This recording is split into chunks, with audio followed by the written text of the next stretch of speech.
again. I'm sorry about that. No, no, No no worries. worries. No Greetings. worries. Good. Greetings. How we're doing? Well, like we were saying, it's we'll go back to Daniel soon, hopefully, and we can discuss what the whole Safe Exchange.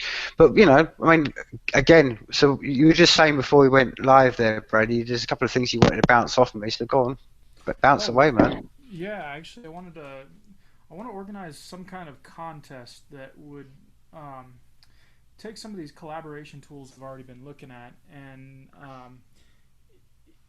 I was thinking there's got to be a way to start making payments to like a musician right off the bat. Like if they contribute something to a production piece, you can. I don't know how you'd audition people in or organize the contest, but I'm seeing Ohm Studio specifically has contests going already. But if you tied blockchain technology and direct micropayments to that, you'd have private keys that have access to proof of ownership of a specific piece of material that was produced or published. And I was thinking of a way to do that would be just do like a uh, proof of existence timestamp in any blockchain. Really, it doesn't really matter. um, and you could take pre-production versions of the songs, throw them out on Twitter, and have the public vote on the different songs, and then you could start crowdfunding different types of currency in that way. Heck, I was looking at maybe implementing Shapeshift or something like that, where you could just have any cryptocurrency and then just have any time stamped um, currency on the other side there, and do contests that would directly have some type of redistribution point, because we're going to have a lot of really interesting payment APIs coming up here really soon because of, well, I mean, I was looking at BitTunes specifically. Like if those guys opened up and have an open API with a music platform with payment addresses, you could tie that to that. You could tie all these other different companies that are springing up. It's going to be really interesting, and I'm getting kind of excited and just seeing where all that goes. But I wanted to hear your thoughts on just doing basic things, just keeping it simple, using what we have now, some of these collaboration platforms, and do some contests. Well, I think you're absolutely right there, I mean, Brady. I think one of the things we can start discussing is what we can actually use now, and I think this is one of the been kind of themes, particularly. I want to welcome how you there, Travis, and how you Egon as well. That's why you're both there. But it's one of the themes this week is kind of there's obviously some really big things brewing underneath the surface right now, but I think one of the things of my week has been, okay, right, with the tools we've got right now, what can we, like you say, where can we start going now with things? And I think one of the things we can start doing in relation to what you just said there, Brady, is we can actually, this is what these conversations for. I mean, I'm all for anything that's going to start pulling people in on a rate that people get interested in it and they know it's about. Because I think one of the, I keep, as we all know, the very fact that we're having this discussion, and this isn't on NBC or CNN, and that the media are having this discussion, it kind of says it all. But Right. we are fighting a big beast in the room, and we are, a ragtag bunch of people. But the advantage we got is being the outsiders, and the outsiders have a really big advantage because we have the ability to connect with people outside of us. I was saying to you before we went live, Nate, Brady, outside the narrative of what's being put around.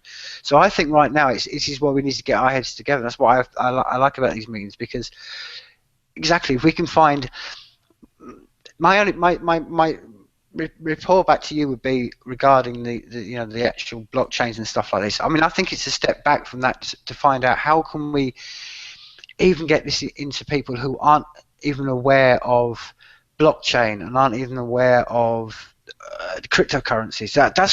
They're the people we need to reach. As you know, you're a musician yourself. If we can just get to those audience that sat in that crowd and say to them, look, this is how you're gonna shape the new world, and it's getting those people involved. So these are the things I wrestle with. I'm all for doing things on the blockchain and getting Yeah. collaborations, but to me, I think one of the first things we work out, how do we get people even onto maybe a blockchain one. I mean, maybe you're finding some sort of reward system where we could sort of say it encourages people to get blockchain wallet. You know what I mean? So if you're the first person to this wallet, and you're the first person who opens up this wallet, you'll get a reward for it, and that's a way of encouraging people to use a piece of technology or a piece of equipment they've never used before. Yeah, it's tough. It's tough, man. I'm trying to do that right now, trying to describe it in a way that people that aren't technically, um, familiar with, or like people that aren't technical people, trying to describe it in a way that pretty much the reality of it is that there's this huge pushback, or not. The information isn't coming through the regular channels, through the media, through regular news outlets, because it's not something that ultimately, I believe, government and stock exchanges, they don't want it to happen. So this is completely, not only does it change the whole entire concept of the network and of how we interact with like a server client architecture, but it's beyond. It's a major turning point. It's coming to this. It's going to change a lot of different things. So I'm still trying to catch up on the whole thing too, because I sort of sat back and watched the whole Bitcoin thing happen, but I didn't get into it. I wasn't trying to mine coins. I wasn't on darknet Tor kind of thing. Like I kept up on it, but I haven't used it, and I'm excited about the Safe network. I'm excited about MadeSafe and SafeCoin and all that stuff, but it's difficult to sort of to describe, to get that across. So I think the more that we can talk about it, the better. Well, yeah, I mean, I actually think that this is what I'm saying, because it's like everything.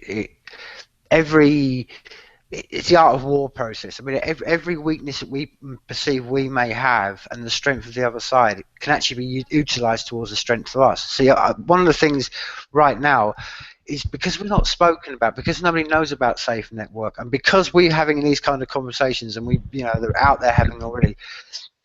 They don't. In some ways, our strength is we're like water. They can't.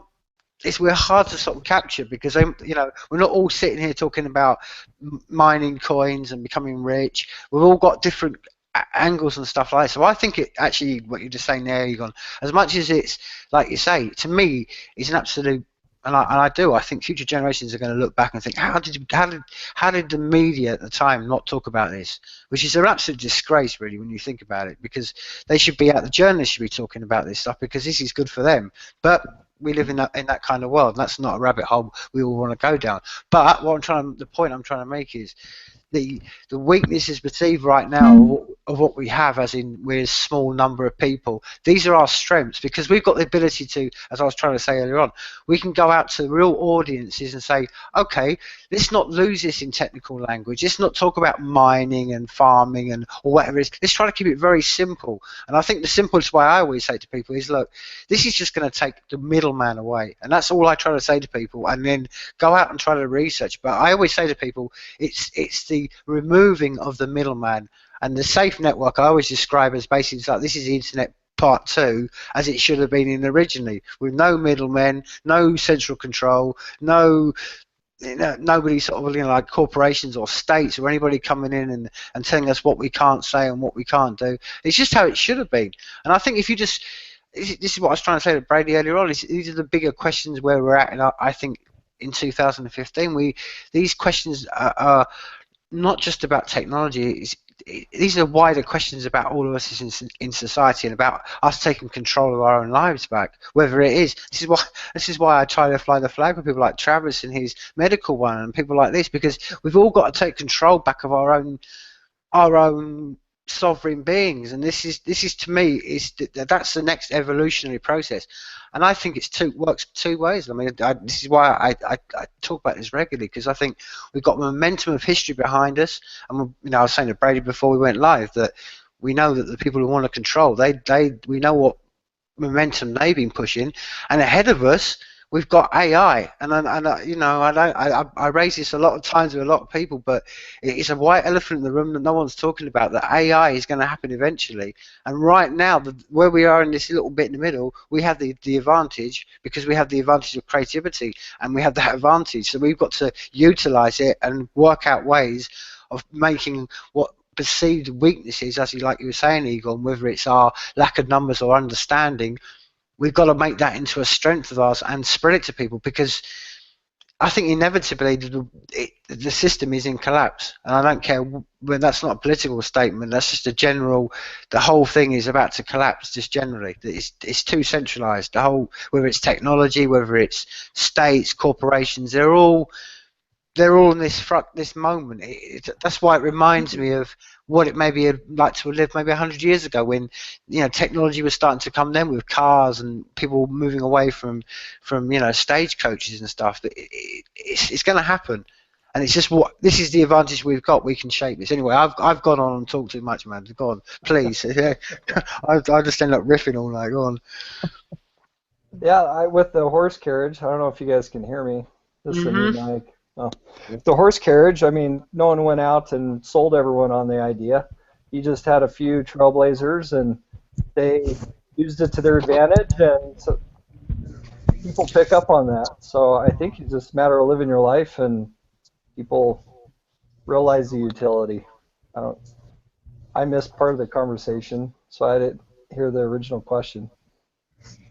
No, I think the question generally, I think, you know, this is why, like I say, this week particularly, with obviously what Daniel's going to do, and maybe he'll come back in and chat about this later on. But, you know, anything that makes the steps easier for people to, because this is why I focus on this whole Bitcoin thing, because one of the things over here, and I'm always aware that I talk to people in America who I think are just generally that one step of people over in this part of the world. But as much as I love talking about decentralization, if I talk to the average person over here, they haven't got a concept about Bitcoin and and what they do know about it is they go, oh, that's some sort of, and they always bring up Mount Gox, and then you get into a very difficult, you know, long conversation. But the point I'm making is, we haven't got that right now. So we've got the advantage of just, and this is what I'm saying, when we've got things like the Safe Exchange coming up and all these things that's making it easier, then we don't have to maybe explain to people what's, you know, the advantages and stuff. Just like, and this is my analogy, I think really sits perfectly with how I view this. Is like nobody gave any of us an instruction manual on how to work our smartphones. They just happened. We all just intrinsically took them all up, and that's, I think, where we can be like with the SAFEnetwork. And maybe whereas Bitcoin has been the early sort of, you know, the big old brick style mobile phones, and they're trying to tell everyone like you can walk around without a cable, and they've done all the hard work, all the elbow work. We can just come along and say we've got a smartphone. And then we maybe, hopefully, don't have to describe about nodes and, you know, what the crust is and rust is and all the things that because really that's quite geeky and nerdy. Really, people just want something that they've got the ability to just to connect with people without any middlemen. I think is, you know, they don't need to know, like the phone. People don't care about what's inside your mobile phone, how it works and stuff. They just want to know, can I pick it up? Can I do text? Can I go online? Can I take a phone picture? That's what we've got the ability to offer. And I think if we can just wait, and hopefully my most optimistic scenario is that when the SafeNet is rolled out, it will be like when they rolled out smartphones, and we don't have to be the, you know, like in the 80s trying to sell a big brick phone to everybody. That's my hope.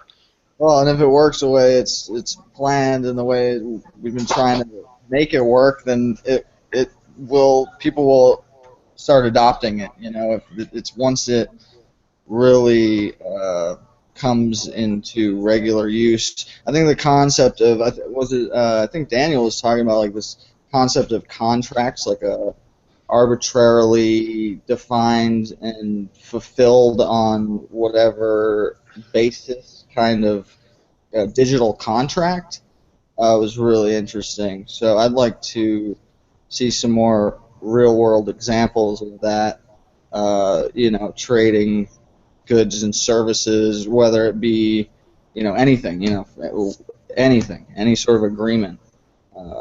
between any parties, and that doesn't even have to be human parties. So it's just there's just a lot of possibilities that um, it just needs use, testing, adoption.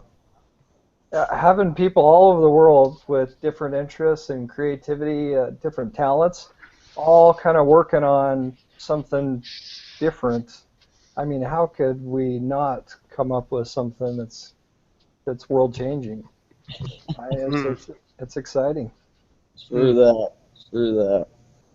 I mean that's why I kind of I like to throw the ball always back into the courts of people like yourself, Egon, and people who are the the technical side of it, because you know more about what the structure of it all and stuff like this, and it's what I'm trying to say is in your world, I mean, how do you? I mean, that's what I'm trying to say. How do you go and tell your average people about it? Because you've obviously got far more knowledge than people like myself. I'm just a lay person, and you know that you obviously know if someone was to say to you, oh, you could probably list a list of technical reasons and all sorts of reasons why they shouldn't have the current internet and stuff. But how can we? That's why I ask people like you, developers and stuff like that. How can we make it easy? Because I personally think it's down to the developers and the people who make apps that can make this, as I was saying, that analogy of the smartphones. Because if we can have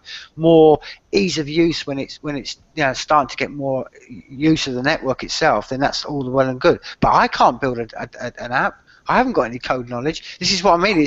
So how do you spread that into your community of developers and stuff? I mean, that's to me is a really.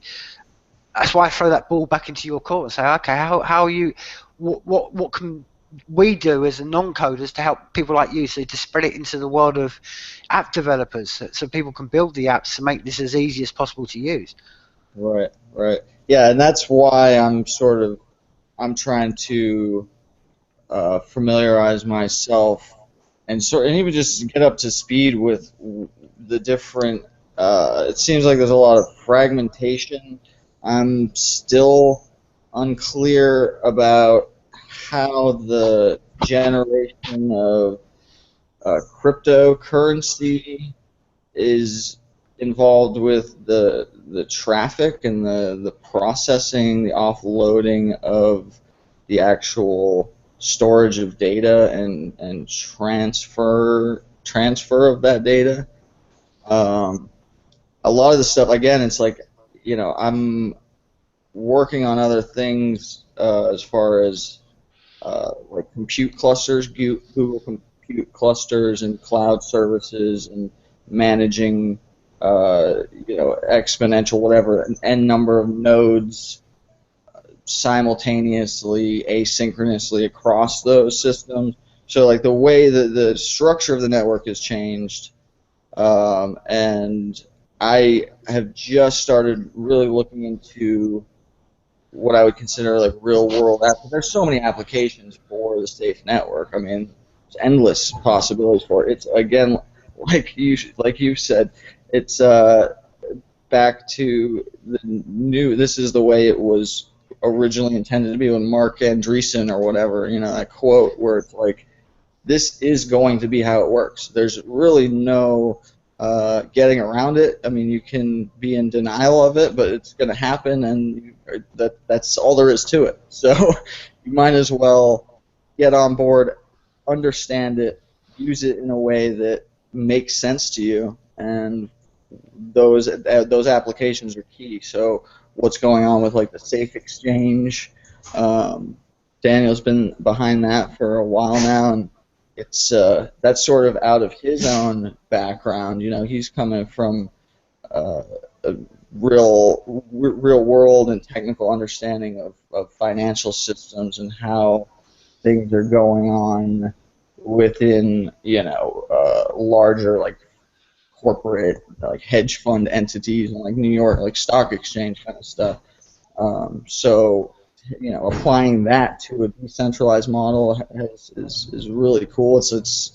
I'm intrigued by it, and it's just a matter of it working, using it.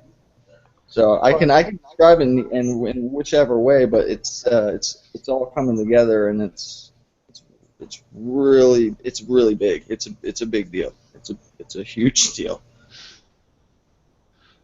Well, I'm excited to keep investing in all these crowdfunding projects that are coming up. And I think if these app builders can do it in a way that can ensure me as an investor that I will reap some of the reward of the early startup kind of support, then boy, I wouldn't think twice about supporting every app project that comes in front of me, Mm-hmm. because all of them are going to be a win. The entry cost is so much lower than it's ever been, and just having a network. I mean, just already you're seeing with SafeX, the things he's going to do is just not possible with the current system, and that's just one coder. And talking to him, how he, it's do this crowd sell and get funded by everyone, or go work for another company and spend 80% of my time doing what they want. I mean, that's how we help out coders when you're not a coder as a career. Support them, crowdfund, get the word out. I don't know. Yeah. I'll support your project. Put up a crowdfund.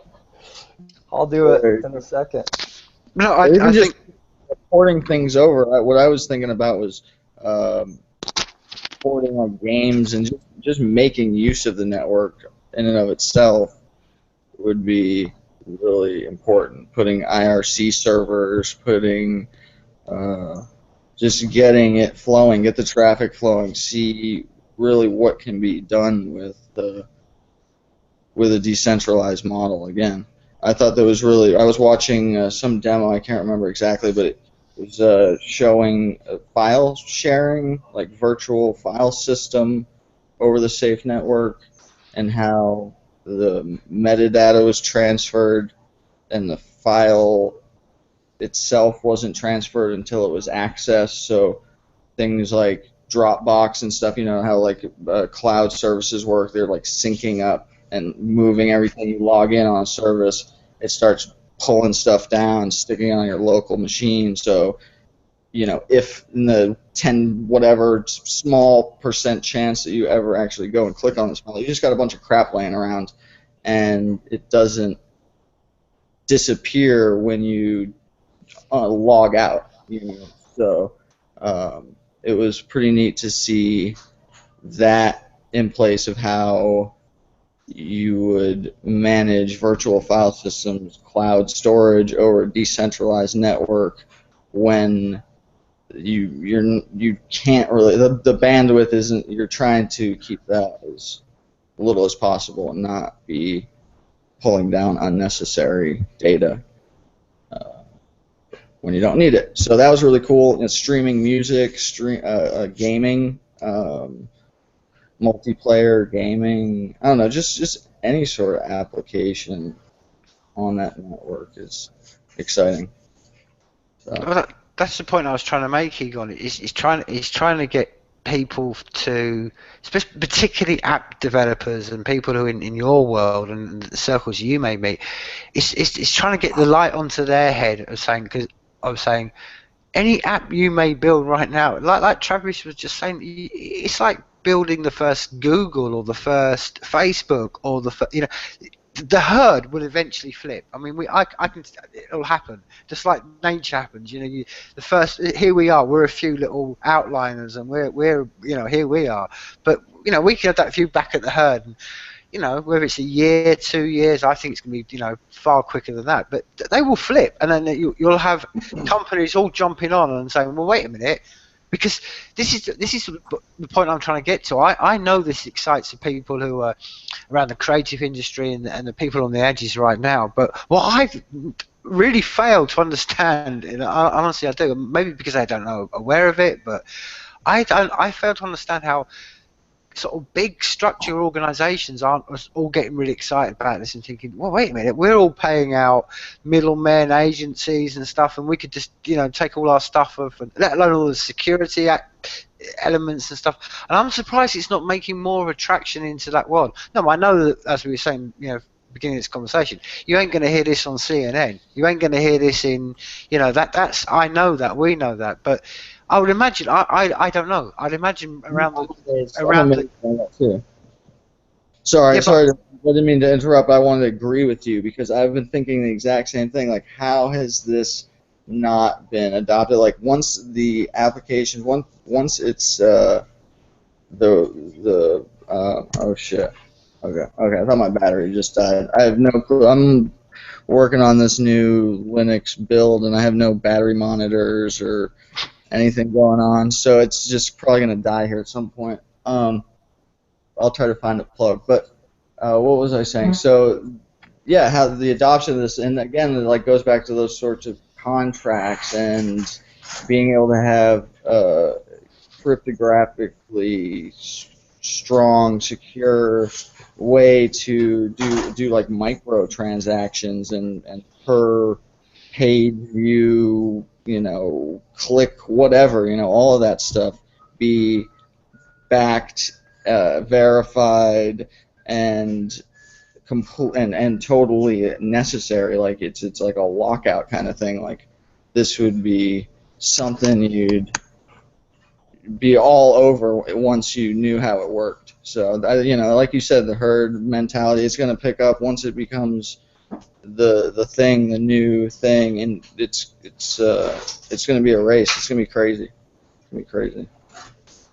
I think the race has already started. Yeah. Sorry, go ahead. I think the race has already started. Yeah. Oh yeah, no, it's going on.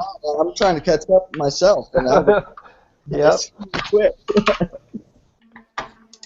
It's really neat to even have the privilege of knowing what's going on, because very very few people are lucky enough to see something as life-changing as this.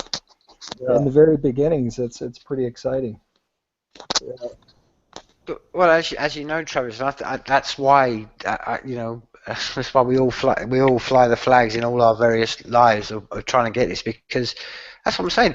To me, it's not only like you're saying that the race has already started, but this is what inspires me the most. It inspires me that anybody can come in and shape this. This is what I mean. I don't want this just being a world that's being a bunch of coders and this all being, or to be honest, this is how I view it, and this is a very subjective view of this, but I think the weakness of Bitcoin at the moment, as I was saying earlier on, is if you ask the general person Bitcoin, they think money.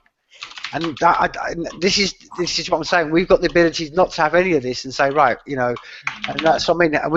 And that's what inspires me a lot, is that anybody can come in and then they're shaping it, and it's not just a bunch of suits or coders that are saying, oh, the SAFEnet's all about farming and safe. No. Let's make the SAFEnet about the Commonwealth of Human Knowledge. Yeah. And that's probably answer kind of goes along with the question on why are people not waking up to this quicker. A lot of businesses, they speak a different language. Their goal is money, and it's rare to come across anyone in this community where that is their primary goal. I mean, for the forum, it talked about doing a donation platform, but didn't even have a donation address that I could donate to. It's just totally different language. Their primary goal is profit, make money, and that's what solves everything. And it's going to take a while for people to realize that money is worthless. It's really it's the creativity, the uniqueness of humanity. That is what holds all the value. And it just, for whatever reason, and there's lots of reasons, the vast majority of people have lost that ability to speak that language.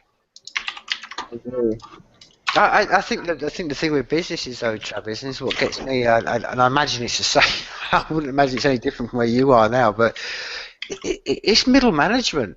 I'm sure that's the thing. The whole of middle management. The reason they don't care, like you say, isn't. I think the problem is, at the top of organisations, maybe people with, very much driven with money, greed, and all the rest of it. That's them.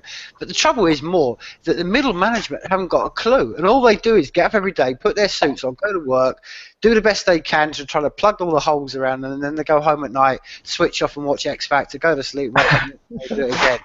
And that's the problem. That people get stuck in a momentous cycle all the time, every day, and they don't. This is what I'm trying to say. This is why I say the wake up moment. The wake up moment is when people realize, wow, I can take control, and that's the point. I mean, the wake up moment is someone like like you say, you can come up with an idea for a medical app. Someone else can come up with an idea like Daddy's done with Safe Exchange. I can come up with an idea for a night. And the great thing is, it can happen because we've got technology there. We're not stuck in the 80s where we're like, these were just great ideas, but they were never going to happen. This is what I try to say to people, and I say to people all the time. You've got the ability to shape something, and you've got your hands on the levers of power that momentum, as I was saying earlier on, history, man, just 60, 70, 20, 30, 40 years ago, people would dream for this kind of ability.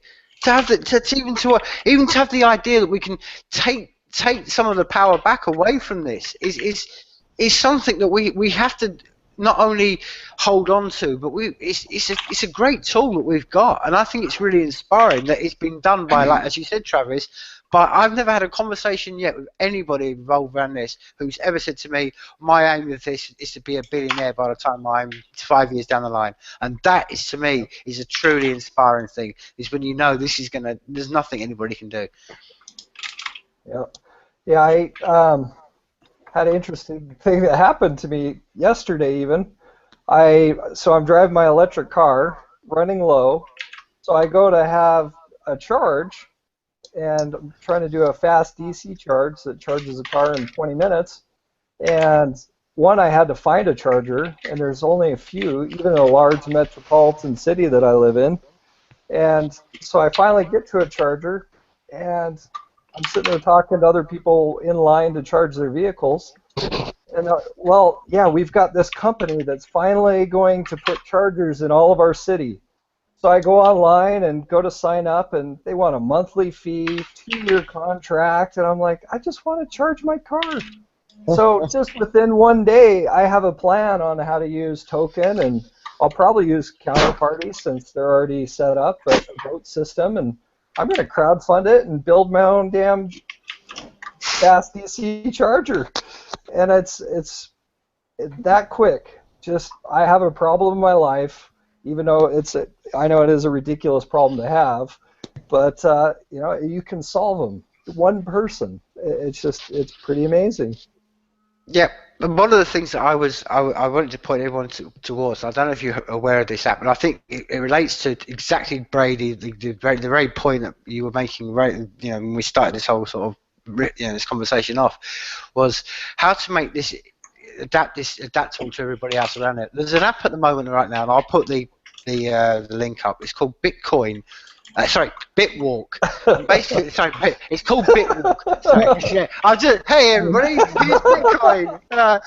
Mr. Future Boy is introducing you to Bitcoin. No, it was called Bitwalk. Pardon me. It was called Bitwalk, but the idea was that it was an app you put on your phone, and it would measure every step you took, and then it would pay you out X amount for X amount of steps you do.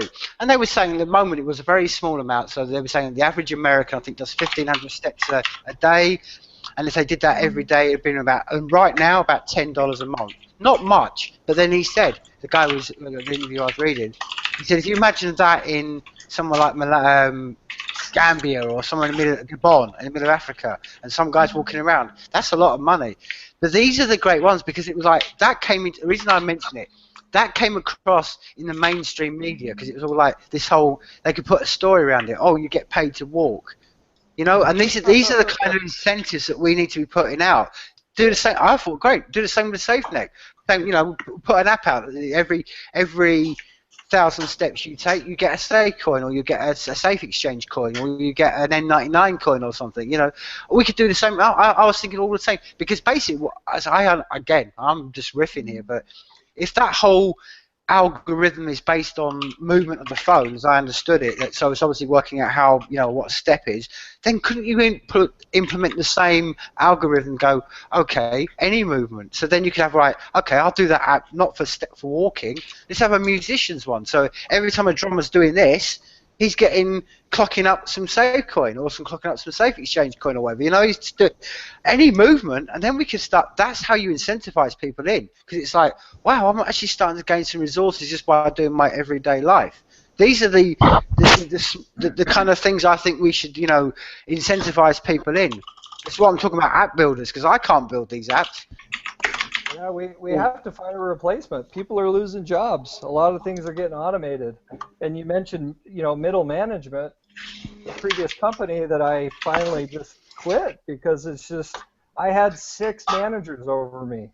And I'm here, sometimes I feel like, gosh, I'm one person doing actual work, taking care of people, and then I've got 6 people that are managing me. It's just, so I think finding different ways that people can make money. I just listened to a podcast about online gaming, and where you can win swords and different things, and it's a matter of time versus skill. So you've got one person that has a lot of time but not resources, then they spend their time earning that sword and then can sell it for value. And so someone that has a lot of resources but not time, it's a win-win for both of them. And, there's lots of things you can add on to give value for people, for sure. So, yeah, with the car charger, all my neighbors can have fast DC chargers, and they can make money off it. All they have to do is maintain it. It's just, but it all stems. You have to have a good, stable network where the cost to jump in and to build your projects and ideas and to connect people has to be there. Well, like you said, Travis. I when I heard about that Bitwalk, the app thing, straight away I was thinking exactly what you were just saying then. That okay, I can see maybe in 2-3 years time where it's going to be a job for somebody to walk around the streets with just like 10 phones. So I'll have a phone and I'll give it to somebody and say, like a dog walker. Someone will be walking around walking mobile phones, and that will be their job. I'll walk your phone all day, and I'll take a cut of it on a smart contract on the Safe Exchange. These are the new world that's going to open up, and it's we may laugh right now, but if you said to me, when I was a kid, or maybe when in the 90s that there was going to be people paid to walk dogs, I'd be like, okay, yeah, right. People, you have a dog, you walk it. But hey, that's the nature of life, isn't it? Like you say, when there's a need, there's a solution, and when there's a solution, there's a need. And it's just that's how life works. Well, there's already people making a pretty good living playing video games by winning plots of land were selling for like $10,000 for a virtual plot of land. That's purely virtual. It's pretty exciting. Well, that was one of the things that excited me most when I spoke to Daniel about the having his game up, because I think this is an area that, again, which is what Igor was mentioning. If we can tap into this, the whole virtual world, and like I say, gamifying it and making, because there's a whole bunch of people right now, like you said, Travis, that that's their lives. And if you can just make it into a game process, and then it gives them the ability to reward themselves for what they do, that's exactly, but that's why I want people like, if Daniel can't do it, other people should be doing it, because there's opportunities for the person who develops that app. The first person that's going to put a real life game on the Safe Network is going to be, I think it's going to be the one that's like, why do we all call it Google? Because it's what we know. Yeah. That's for sure. Well, there is one that just launched. We'll look it up.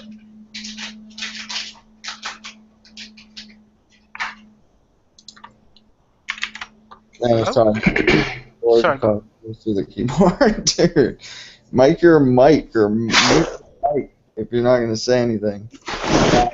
No, I'm listening. Oh, there you go. Hey, bud. Yeah, but I'm hearing everything you're saying. I love everything you're saying. Excellent. Yeah. I was just still like trying to put together this this voting application, but you know, as usual, there's some bugs, so it's going to take more than just half an hour to kind of complete it. I did try all week to make the time just to work on this, but obviously something else came up, as you guys know. You're not busy, are you? Right? Well, I was just last week. Remember, 2 weeks ago we made I suggested to make a voting system, and that's pretty much what inspired the crowd sale, is because that, you know, holy crap, that a voting system would make all the difference in dealing with, you know, fraudulent transactions and stuff on the Safe Exchange. Not to mention, pretty much put me in a place where I'm guaranteed to deliver this thing to everybody. And so, yeah, so I started diving into actually building that proposal system where people can submit a proposal and then vote on it and assign themselves as members of that proposal system in advance. So I got pretty far down the road, except it just some pieces just elude me, you know, like right on the spot, so I can't really fix them and bring them up. But something's like pretty far down the road to pretty much show. But yeah. Daniel, have you looked into Counterparty's voting system? Not yet. I'm looking at all the different platforms because I'm, you know, before I do a crowd sell, I kind of want to have a more solid way of ensuring that people have a voice, that, you know, that are invested either through and they seem to be the furthest along. I mean, they have a fully functional working system. Do you have a link that we could look at? Yeah, let me find the link and I'll post it up.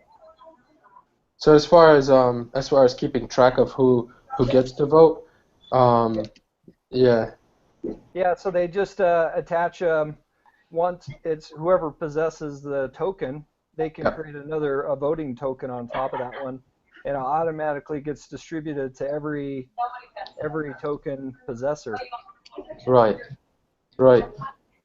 And it's fully functional. I mean, they're using it now.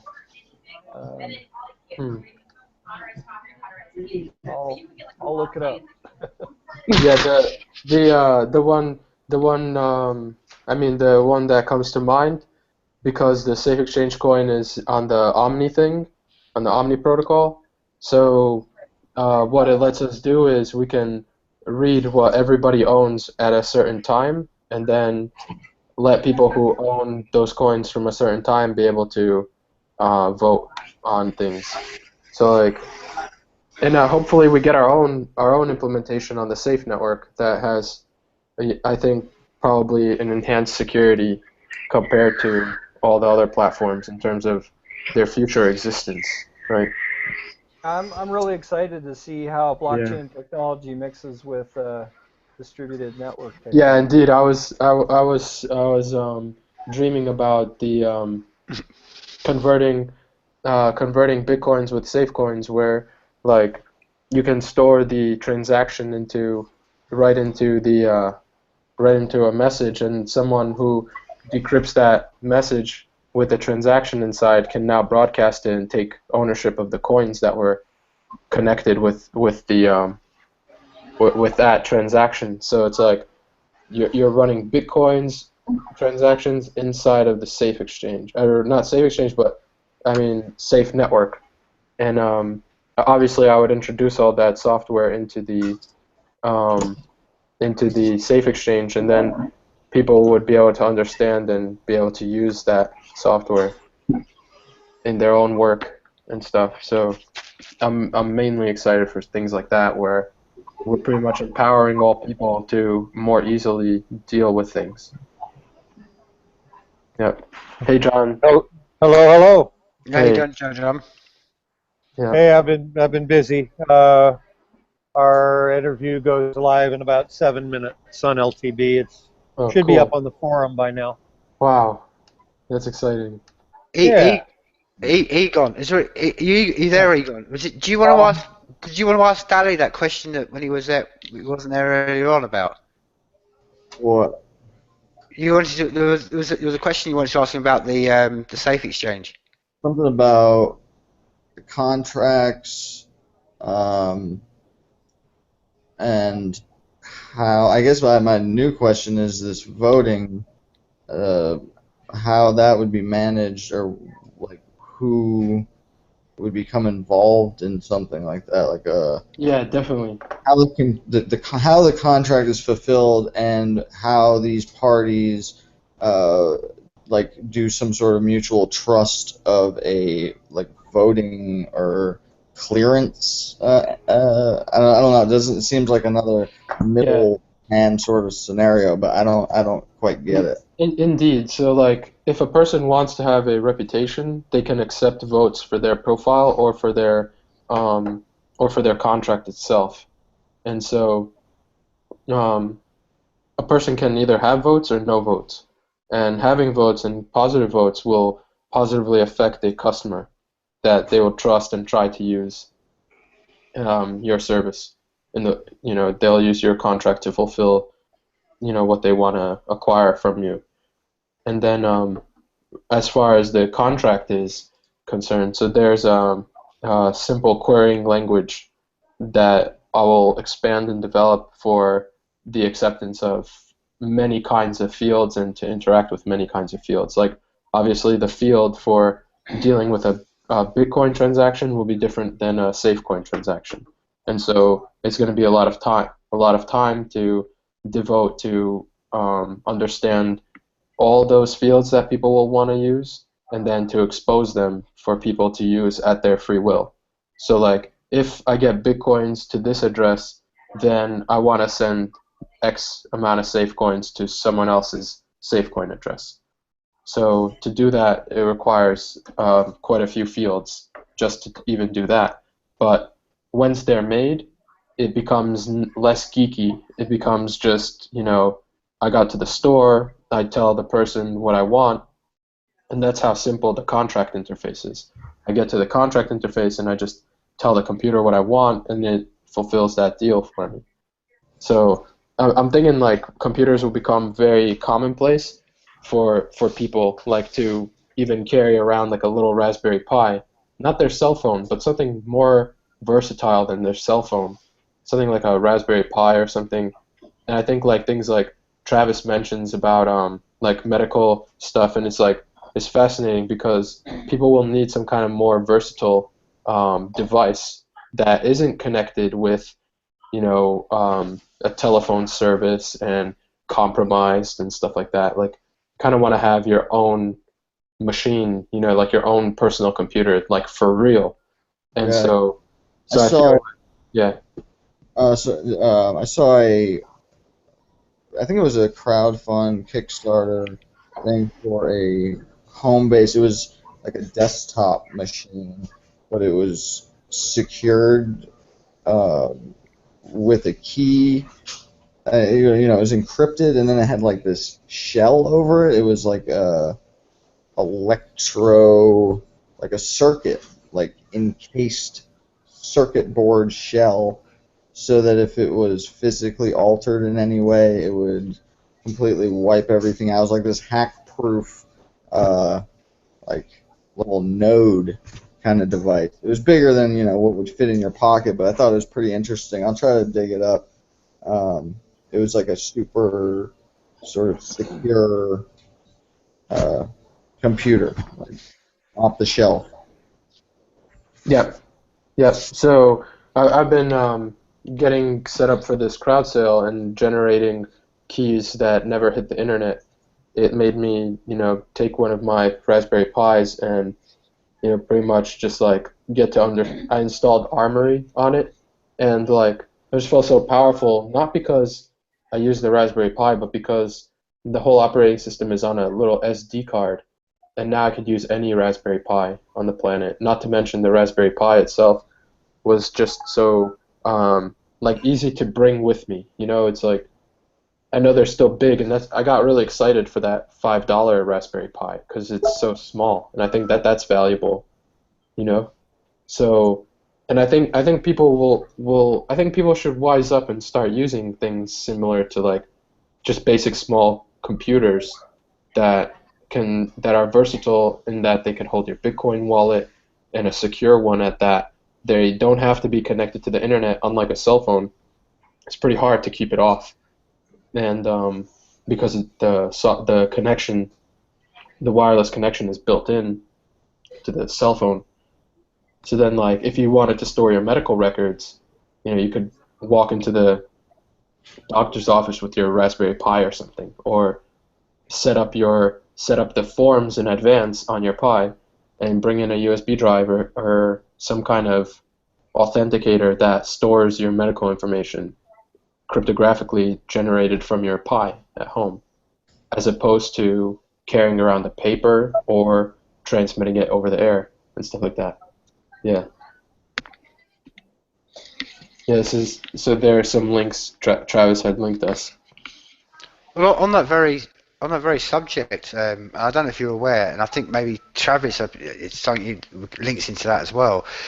On the medical one, there's have you heard of DNA? Basically putting data onto DNA, and there's a way of basically you can, because the DNA is GTCD, or you can recode everything else. And they're talking about it as a way of basically taking DNA, coding all your your information on it, and then be able to store it maybe in the Antarctic because it needs it for a long time.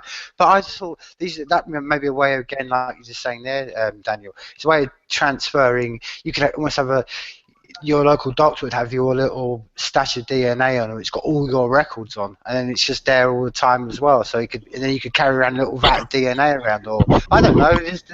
These are ideas that I think, like we were saying earlier on, Travis. There's going to be so many opportunities and new world thinking about everything.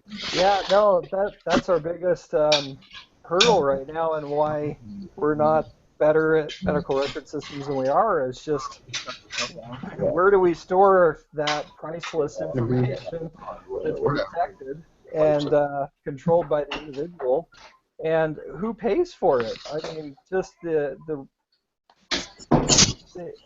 entire system to manage that is just no one can afford that. So flipping it around, and everybody shares a little tiny piece, and then that information's there forever. Then all I have to worry about now is I have to worry about what's the best way to authenticate into the safe network that is basically the reservoir of all of the individual person's information. And so really the only way to authenticate, I think, long term is just the heartbeat. That's the best biometric, I think, for authentication into a network or a database that has all information for all time. Travis, do you mean that all people have a unique heartbeat? They do. Wow. They do have a unique heartbeat. Is that hard to replicate or to copy? So there are no databases out there. It's the most resistant to mass surveillance, and everyone is unique. Your heartbeat changes right around 12 to 14 years old. That's the only time that the change is big enough that where they're at software development wise, that they can't filter out all the noise. Interesting. So even the technology they have now, and I've got one of the developer bands, the NIME or whatever it is. They've done a really pretty amazing job of filtering out like AFib and other heart arrhythmias that develop with time. Except for at that 12 to 14-year-old age, which is, I think that's more perfect. Exciting. Yeah, because then you can prove whether you're a minor or not, because that's right around the age and so. Well, son, you have become a man. Yeah. Time for your rite of passage. You're now responsible and taggable from now on. In terms of you can marry up your actions with your heartbeat, and people will. Yeah. The the attack vector is still a little bit of concern that they can't right now replicate a heartbeat very well, but it's it seems like it would be possible. So I think that's why using quantum secure authentication to authenticate that matchup of the heartbeat with the network is kind of a redundant that would take care of that attack vector. Oh, Travis, I have a couple of questions. I mean, what would happen with the heartbeat monitor if you had a heart replacement? So yeah, so if someone has a new heart, so a heart transplant or an LVAD where it's a motor, those would be two exceptions that you would have to make a change. So I think setting it up where people can pick instead of one next of kin, maybe 6 next of kin, and then you have to have like a voting system to kind of reset the password kind of thing. Hmm. I mean, the other one I was going to say with Travis, I mean, wouldn't the idea of isn't the most unique thing to you DNA? I mean, that's what surprised me when you said about heartbeats. Well, surely the most unique thing you've got is your DNA. Well, it's just DNA, unfortunately, is prone to mass surveillance. Really? You know, you leave your DNA everywhere, but where have you left your heartbeat? Right. Mm. Well, Yeah, like that's true. I imagine that even EKG is not. I mean, that's not really a duplication. That's in other words, that would somebody having your EKG, unless perhaps it was a recording that the EKG was taken off of. I don't know. Yeah, what No, about but that? no, but the sensor is electrical versus auditory. And so, like the band I have, and I could bring it out and show you, but as soon as I take the band off, then to re-authenticate with the system, I have to wear it and hold and kind of ground out. It's an electrical signal that it's detecting. So yeah, you could have the audio, but it's not a audio authentication. Oh, well, that's fine. That's fine. Electrical is even more interesting. Yeah, so we don't leave our electrical signal anywhere. So what you're Yeah, saying? but if it started, I'm sorry. Go ahead, Egon. I was just gonna, I don't know if you already said this, but what about this heartbeat is so unique that it's never been duplicated, and there's the billions of people in the world. I mean, I'm questioning how fingerprints, aren't completely unique. Or, Not everybody has a fingerprint. Not all Hmm. people have hands. yeah, Um, yeah, right. you So leave what is this your again? hands The are heart prone to itself. mass surveillance because you can leave your fingerprint behind. Yeah. Even they found like Angela Merkel's fingerprint with a high resolution camera or something like that. So it's like the prime minister of Germany. They found they have a high res photo of her fingerprint. That But what it's about a like heartbeat couldn't be recorded? I mean, what properties does a heartbeat have that it couldn't be duplicated, recorded, Well, replicated? yeah. so the Mhm. EKG machine, they're very sensitive, and so you need someone to stay still for 20 to 40 seconds for it to kind of register that rhythm, and it's an electrical signal versus visual or auditory or just Alright. as far as the I'm wearing. I frequency. mean, I just thought of this now. I'm wearing this this Intel Basis Peak watch that records your heartbeat, heart rate, sleep patterns. REM, light, deep, whatever, the whole nine. It's got this flashing green light and whatever uh, circuitry underneath it. And so, have I just given my heartbeat to Intel over Bluetooth? Nope. Well, yeah, no, you could do a database, but it's really hard to track that. And that's where I think adding in a redundant kind of authentication and quantum secure authentication, it's the researchers out in the Netherlands the last year proved that you can do a photon beam and it can't be replicated. As soon as you replicate that photon beam, it changes the result. So it's you can't copy it. You can't. So what? They're gonna Uh, beam. I'll post those both kind of links to show what I'm talking about. I don't know. I'll look into it. I'll try to educate myself a little bit, but I never heard of that. Quantum secure authentication. What? Which part? The heartbeat The heartbeat biometric thing. or The heartbeat or thing. the quantum secure authentication? Quantum, not specifically, but just the fact that they are replicating. I read recently that they're replicating quantum state on silicone or something. They're doing like some crazy quantum processing on circuit boards, like as hardware we have now. So that was kind of interesting. But Yeah. yeah. So yeah, I don't think we need to store the information on us because I think there's added value in having, I don't know, a central place that's decentralized. I mean, this, you know, that doesn't sound right, but I, if I, yeah, I don't know. I guess you could store all your data in your own cells, and they are same, but just boy, we're a long ways out from that, I would say.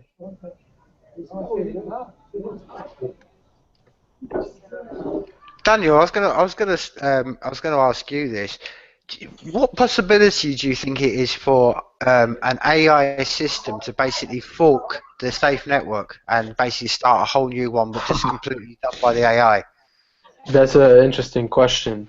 I mean, I'm not, I'm not sure. I'm not sure what that would be for. Would artificial intelligence need a reason? It wouldn't need one. It would just do it, wouldn't it? It would Yeah, just. I'm sure if it felt like it needed to make a fork of itself, I mean, of the safe network, then it would. And but it would also need to back itself up with computers. So I'm not exactly sure what that would look like. In all sincerity, you'd have to change a lot of. If you fork the safe network, you'd have to change a lot of the way it connects and finds itself in order to make a successful fork, and then convince a lot of machines to use the same version as you have. Okay, so is it something that it needs to be aware of, or is that just we should just leave that in the hands of just the future? And it's just something I've just been sort of contemplating the last sort of few weeks, and I just I wonder if there's anything at all we can do about it, or whether we even need to worry about it. That was and I thought you're the person to ask. Yeah, so I mean, personally, I wouldn't worry about it, and I think that if a artificially intelligent entity is forking the safe network, it has its own reasons, and it would need to back it up in the first place. You see what I mean? Yep, I like that. That's a very zen answer there, Daniel. Yeah. I hope so. I just got a private message from Rich. Do y'all know he's snowed in and all that, or his internet's down? Okay. Yeah. Cool. Yeah, I figured I joined late. You probably knew all about that anyway. Well, is there anything? Well, I mean, again, I mean, while Daniel's here and while we're all here, is there anything particular that's pressing anybody, or any raising topics or talk to? Because I know Daniel doesn't have much time to sort of. I know John, you've had a chat with him tonight, and I've had a chat with him this week. But for everyone like Travis and Eagle, man, I mean, really kind of, if there's any particular thing you want to ask Daniel, or again, if there's anything else anyone wants to sort of particularly talk about what's gone in the last couple of weeks. Feel free. Yeah, Daniel, anything besides supporting you financially, which I've already started the process and working on and getting more. What else can we do to help? I mean, for now is just get the word out and pretty much just. I mean, I'm pretty shocked and grateful for how far we've got so far. But it's a matter of just getting the word out. I know that the loots are, the ownership of people who got in now, but it's the causes for getting the ownership dispersed to as many people as possible. And so if you think about it, I mentioned this last night when I was talking to John, is that think about you have a vote for each coin and you have a comment for each coin. So if you consider how much you're going to interact with people, how like 1,000 or 2,000 comments is quite a bit, right? But it would only cost you 50 cents right now to get like almost 100,000 comments. You see what I mean?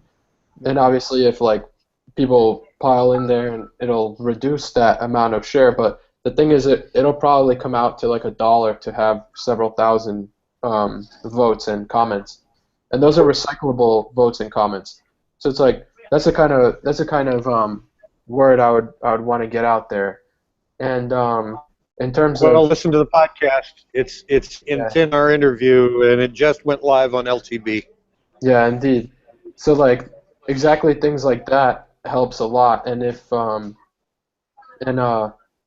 you're a person who like really plans to merchant the marketplace, then coins are, as many coins as you have is what's gonna drive your guidance. So obviously, like I'm gonna be coming to these meetups, and we'll be having our own kind of like safe exchange specific meetups.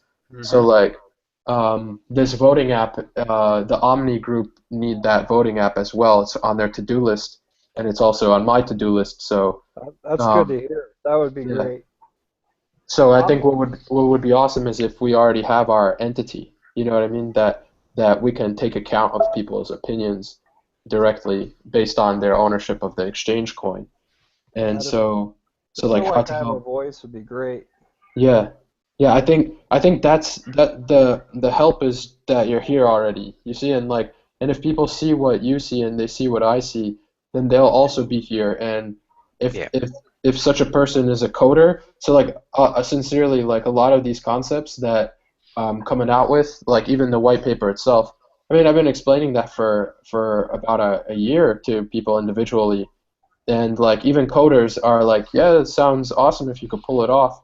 But not every coder can understand what I know because of what I've dealt with. Not all coders walk the same path. Just like different people have different strengths. You know what I mean? So it's like I'm not I'm really like the world is the oyster. You know what I mean?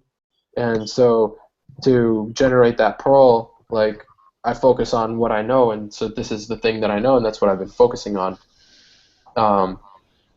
So it's like, I mean, any kind of participation in the decentralized board of trade, I think, is a win and a boon to the platform. It like that's what I build it for. That there are people there who want to use it and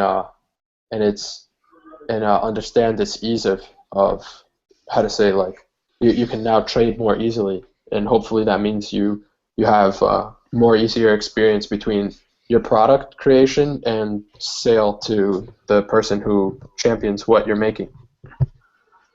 That includes the crowd sales and stuff. So like, I think what this crowd sale has done to SAFEnetwork is just like put the chips on the table for an application, and kind of, hey everybody, by the way, don't forget that this is also possible to be done. And like I never dreamed a year ago even that I would ever be planning a crowd sale or coming out with one. It just kind of happened. Like I was in a tough spot, and it's like I go get a job and make the good money that coders make, or I go, what? That didn't even cross my mind. It just kind of like flew through my head, and I'm just like, you know what? Fine, I'm making a crowd sale, and that's it. I'm just gonna go for it.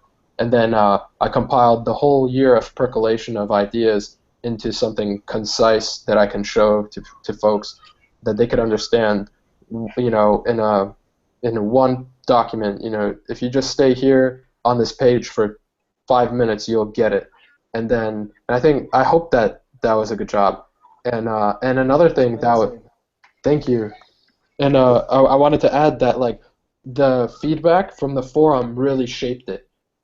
I talked about this with John. It's like without that, it would not it really shaped it in the moment, more so than in advance. So it's like not premeditated. There's no premeditation. It's just like, here's a thing that I've been talking about. This is its path to being completed is available to us. Let me do this for us all. You know what I mean? Like let me work on this one. And so, and I hope that things so like every idea that you make, you should document for yourself and prepare it. And I hope that I have tools for all of us to use for that moment. You see what I mean? Because right now we're a small little alpha community with 1,000 people. About 8,000 unique people are reading our forum per month, and that this is just the beginning. It's like the tip of the iceberg, as they say. So I think people in the future will have a very direct route to getting projects done, and I'm really excited about that. I think it's really important for people to keep their ideas alive. I mean, they should not discount their ideas. That they're like the range of concepts need to be explored and presented. And yeah, I'm really excited about these things. And like just where'd you get the idea for an auction crowdfund? I've never heard of that. Has that ever been done before? So yeah, actually, Augur did that. They had an auction crowd sale, and you know, I looked at what Augur had done, and I was just reading it, like, you know, when you watch a movie and you kind of like don't think about anything and you just clear your mind and just let the characters in the movie do their thing and whatever. So I was just like cruising around the internet and just like seeing how crowd sales happened, and then I'm just like, huh, so this auction thing, it kind of like expands on itself. Like someone puts $10 and they buy the whole thing, and then someone puts $1 and they get their piece of that thing, and then, you know, another person puts a little bit more. The thing that I didn't like about theirs was 11 million coins, so I know it needed to be distributed enough so that even if I put 50 cents, I get something meaningful.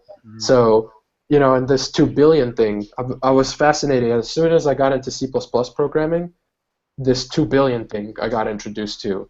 And then I understood why, like in a video game, this 2,147,483,647, that number, that's a maximum number of an item can cost inside the RuneScape game.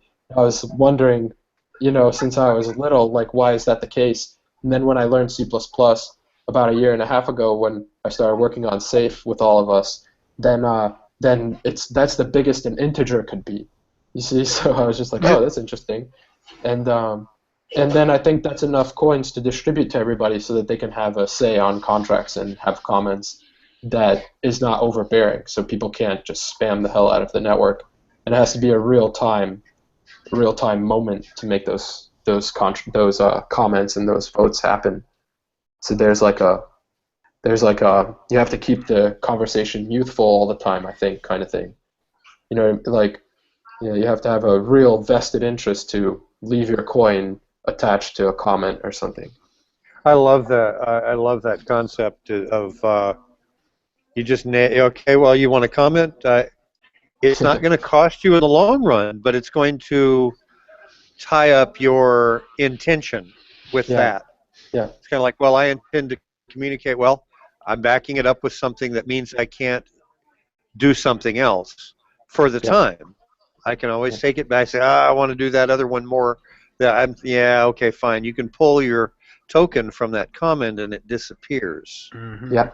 In order to be able to make, so it causes people to evaluate and prioritize the use of their influence. I think it's brilliant. Brilliant. I'm glad you think so, John. Who wants to go around backing up spam? Exactly. I'm gonna put a whole bunch of my attention on that spam and leave it there? No, I mean, come on. People aren't going to do that. Right. Unless they're just being malicious and they have a lot of money. But that's the reason why we want to get this coin out there in so many hands, different hands. Yeah. Yeah. Daniel, on that very number you mentioned, is Is that basically an optimum number that if anyone was going to follow your model for crowd auctions, is that a number that basically is an optimum number? That's a good thought. I mean, it might turn out to be a good number to if you're going to sell voting rights, for example, or if you're going to sell if you're just going to circulate currency, maybe it's a good number to use. It's a round number because the binary is a round number. So it's exactly half the number of SafeCoin. It is also half the number of safe coins minus one. Right, minus one, right? Yeah, and also well, it's like it's within a half of one, but we don't. We're not splitting hairs, though, John. Yeah, exactly. Right. Not when you get into the billions. Yeah, and So, it's also yeah. Sorry, I had a quick question. So, yeah, it's funny you mentioned that because I was working on crowdfund idea to fund my first project that I think will have the biggest return right off the bat, and I immediately used that number. I thought it was great. Wow. But my question is, yeah, no, there's so many things that are just mind blowing with what you did, and I really thank you so much. Wow. It's just, yeah, if you only knew what that sparked in this motivation. Last night I was working on this crowdfund. Do you know how far off Omni would be with this voting thing? Yeah, so they didn't do anything for it just yet. But the thing is, it's pretty simple. You read the blockchain, you pick the block height that you want to read from, and then everybody before this block height, their vote counts, and everybody after that block height, their vote doesn't count. And so what you do is you just read the list of transactions. If you want to validate a person's vote, you read through all the transactions up to a certain block height, and whoever had coins, you pretty much check their signature from their private key that they own those coins prior to, and they're authorizing the use of those coins for the vote. And then, so then you pretty much wind up with your own chain that is accommodating the expense of those coins, pretty much logging that those coins have been consumed. If that visualizes clearly with you, you could see. Yeah. So then, so that's how it works with Omni, and that's something I could put together as a solo thing, and also I would get help from Omni, one of the developers from Omni Foundation. He mentioned this to me, and I mentioned it to him. So it's probably that's definitely something we'll collaborate to be able to allow us to use the Safe Exchange coins to do that voting system. And then I wanted to also mention, well, I think we've got a pretty good thing that people could deposit their coin, vote, and comment. But we should also be mindful of the other systems that exist and get to understand them as well, and just make sure we've considered all the information of the planet before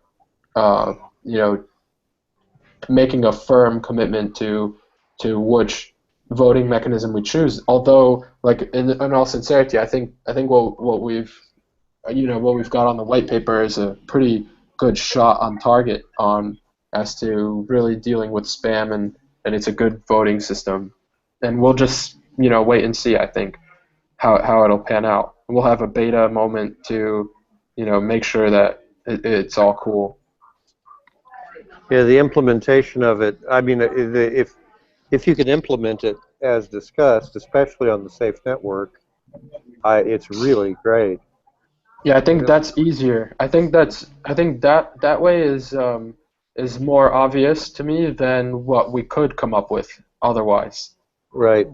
Yeah, I think using the blockchain is what it is, and it's figured out. And I'm curious to see what kind of evolutions we can develop as well.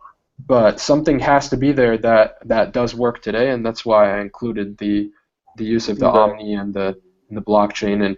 And I was I had the option to consider other crowdfunding platforms and other backbones to achieve consensus and deal with ownership of the coin. Though the most obvious one was Omni, because is very simple to deal with. It's Bitcoin essentially with some extra features. And plus, they've already got a vesting in made SafeCoin. True, I mean, exactly. you could have done counterparty as well. There's arguably more development on the counterparty side, but you've got a lot of Omni is definitely vested in the success of the Safe Indeed, token. indeed. Well, I just need enough to sell it to potential investors, because I want to launch here pretty as soon as I have a working prototype for this fast DC charger, and I just want to ensure to the people that invest into it that at some point I don't want to have any control over that. I want it to be a community thing, and then just to adopt it and just to be able to hand over that control as a company scales up and starts making money. It seems like you have to have a foundation up front to enforce those contracts Yeah. that people make with each other. So I want to find a way to just right off the bat work with the system that I'm going to be with long term, which is the SAFEnetwork and the Safe Exchange. Yeah, indeed. I think that our community will become very prosperous because of the SafeCoin and the storage component of SafeNetwork, and that will give us a constant denomination where the SafeCoin has a real value to people with financial resources, and they will consistently be customers of the SafeNetwork dealing in SafeCoins. And therefore, that really expands our resource capacity, because consider, like, for example, like I get really excited to, in the crowd sale, like I would just mention even now, it's like there's 300,000 made SafeCoins, and to me it's like tremendous because I have a very high regard for its future value, and so that would be a tremendous resource base of the future that would be able to like fuel very thoroughly all kinds of activities in terms of software development, like beyond just me, and I can actualize other people as well if such resources became like very exponentially in growth in terms of price. Well, So the MadeSafe token is way undervalued right now. indeed. I've been trying to buy every extra dime I have. Indeed. Indeed. It's like it's a surreal moment, and these things happen. I mean, it does happen on a regular basis that the most valuable objects can be acquired for nothing in advance of their utility. So it happens in history every time, pretty much. It's like I keep looking around, like, is anyone else seeing this? Yeah. It's just, The thing is, Travis, that I'm, for example, like myself, I'm seeing it, but I just can't make a move because I'm broke. just not. Yeah, I'm not there, But as a seasoned understander of prices and goods being priced and stuff, that it's just so, if you can sit on your hands and it's not a burden to someone, then getting them for so cheap is just a boon for the future to them. You see what I mean? It's like, I almost feel a little guilty. Like, I don't want to be a hoarder that I'm Right. just taking all this tokens. This is actually a struggle up to the point, I'm not wealthy. I don't have just endless amounts of millions of tokens, but Yeah. I just getting it is such a good deal. I actually have a little bit of guilt associated with it. It's just, You are not a shark. I just can't believe how cheap it is. I just each day I wake up and see it, I just It's like a watermelon seed. When you squeeze it, it just shoots out, right? That's what SafeCoin is gonna, it's eventually gonna have that watermelon seed effect where it's just gonna just shoot out of between your fingers and just fly somewhere. And you know, it's at the floor. It could only go up from here, and it's like, Travis, the only thing I would mention is when you start acquiring a lot of the coin, then it's up to you how you sell it. And if you sell all in one shot, you're gonna, you know, cause another depression of the price. But if you take what you need in pieces and you just, you know, okay, funding a new startup, I need $250,000, and you go to the marketplace and, you know, you get your $250,000 instead of dumping like all the coins in one shot and then buying them back later. So that's not how you want to do. You want to just like, okay, I need some resources, gotta sell. So you go and sell. See what I mean? So No, like my that's plan just is to, yeah, if I become wealthy from my saved save coins, I'm just gonna fund projects that are gonna allow me to spend my save coin in other areas. Yeah. My goal is wow. every Yeah, I'm glad. facet of my life is gonna be save coins. And so people say, well, how much is all that gonna be worth? And I'm like, well, it's worth 1,000,000 safe coins. That's what it's worth. Well, no, like how much U.S. dollars? Well, aren't you going to be taxed in the U.S. dollar? And no, I'm just going to use safe coin for everything. Right. You know? Whatever that means, Travis. We don't know anything about taxes. Yeah. Well, of course, living in the U.S., I know about taxes, and I'm a very good tax supporter. Yeah, but no, I'm just, as far as the conversion, like dumping all those coins on a market, I'm not going to dump anything. I'm just going to maybe fund a project so I can spend safe coins on that widget that, you know, that we've created. It's just that's a tremendous point. That promotes the future value as well, even better. Mm-hmm. Yeah, which makes it even worth even more. So Exactly. to sell it seems like it would be a total waste. That Exactly. Yeah. Yep, exactly.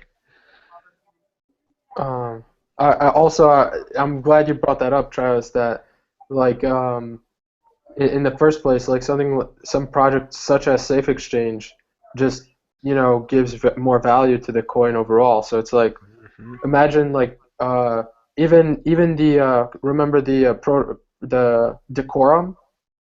So even that gives value to the safe coin because people are now going to spend safe coins to put their decentralized forum together. See what I mean? Like every time someone posts a thread or something, they spend like a tiny amount of safe coin, but that feeds back. Like all those projects, like imagine the expense to support a coder to define a protocol like that, and you know, like that could get done in, you know, X number of time, and then that coder would understand and continue to do more things like that, and that just increases the overall value of the safe coin. So it's like, imagine you had 1,000,000 made safe coins, and they're $1 each. So you're a millionaire. You have 1,000,000 made safe coins. You have at $1 each. And someone's like, "Hey, I'm a coder. Here's all the stuff that I've been doing. Here's what I'm gonna do, and you know, here's a donation thing." And that coder gets 50 grand, and that's 50,000 made safe coins. But then the result of their work makes the safe coin more valuable. So now where you only had $1 million on your 1,000,000 safe coins, you spent 50,000, let's say, on that. And they're worth $1.5 million or $2 million. Or 10. You see what I mean? Or like 10 by the time it's all done with it, because you don't have to be the only one contributing too. That's the thing. No, I really like that they did that approach in launching just a day or two after your crowdfund launch, because I actually found it was even easier for me. That's why I was pissed that there was no donation address. I was going to send a ton of safe coins without even thinking twice about it, because that's amazing. You see it that way. So it's not even me spending. It doesn't cost me anything. I see it as an investment that I'm going to get right back by making the made safe coins that I still have left even more valuable. Yeah, I would add and also you're getting. Yeah, go ahead. Oh, sorry, John, we couldn't hear you. What did you say? Going to say, yeah, well, that's not to mention the fact that you're getting Safe Exchange coin, which actually, aside from whatever you may be able to sell it for later, is going to have some kind of Safe coin dividend coming in Right, over Yeah. time. right, Yeah, right, and I think for indeed. a lot of projects that will be probably the mainstay one, and hopefully a good one that developers can rely on. Yeah, I think having a mix of a token-based crowdfund auction, boy, all these great things. It's just it's like Christmas every day. It I gives, it can't. gives, no, it gives the people something to own and and have a say back into the system. And I'm thinking like like stocks. If you own stocks in a company, there's Exactly. no voting system. There's no voting system that you can voice your opinion. There's no real way to understand what your rights are because they're convoluted and based on a paper and kind of like a intellectual handshake. Whereas with these tokens, you own the tokens, you control them, and then the project offers you the tools to be able to consume the rights of the tokens. So it's more real than just like even 20 lawyers dealing with a deal telling you these shares in this public company are real. They give you XYZ rights and you get to exercise them. But it's not really true because there's no real tool. It's just spoken language and with paper documents. Hmm. And they're real, they're acceptable, but I mean, we're in a new age. It's unacceptable for us. I mean, with what we can do these days. Like just in this chat, there's 3 voting systems linked to that allow you to, vote and own a company directly, so to speak. Whereas I can go on a LegalZoom and incorporate a company, but to me it doesn't really mean anything at all. It means Yeah. nothing. Like it's You just like hand over control. right, yeah, You lose control as the developer, creator, the inventor. that indeed. And it changes the landscape from where the developer understands directly what to do. Like with the code, I know what to do to give you the voting powers. With the business entities, I need to study law for a long time to understand the status quo, not to mention the theory. So for that, there's a lawyer involved, and then you see what I mean. So it's like it's a more I would say like a how to say there's a lot more input to the creation of a structure in the first place. It's like very carbon, not very digital, I think. I'm trying to convey. Yeah, so we're at an extreme advantage where we can just conjure rights alongside a token. It's a phenomenal thing. Well, Daniel, I think the more crucial element on what you just mentioned then is that, as you just said, I mean, not only do laws change from one jurisdiction to another, whether that's a country or a state to a state, but man, there's a lot of countries. This is where I said to you the other night, this is where it's going to change everything, is the fact that anybody around the world can, like you say, they can set up their own entity and trade there and then. Do you know what I mean? And in Yeah. countries where there is really bad enforcement of laws, or they won't even let you do it. I mean, you imagine how many countries in the world right now where you can't even do this because it's a communist country. In essence, they won't let you set up your own. So that's I said to you the other night. That's the real big thing about what you're doing, because it's not like setting up law in your own country, which may be easy or hard depending on what the government you control about. Yeah. But man, to do it anywhere in the world on an autonomous network is, well, that's what I said. It's a game changer. Well, from America itself, it's like the cheapest place you can incorporate a company is like some place in the Mid East, and it's like $100 or something like that. And that's expensive. I mean, seriously, that's expensive. And it makes you think like 100 times before you even want to make that move to expend any money. Maybe that's what it's there for, but I would admit though that after making it, it's still not understood. Like, what does that really give me? Even though some legal advisor would say, that protects you from liabilities. It separates you from the activities, so to speak. But that's not certain. Like, there's no real it's not like I get a guard all of a sudden that shows up at my door and he's protecting me from, anybody walking into, like bust a move. You see what I mean? Whereas I think with these cryptographic tools, things like safe exchange, including things like decorum, where you have the safe network backing up your voice in the form of a forum, that's amazing. You now can't censor people. That's remarkable.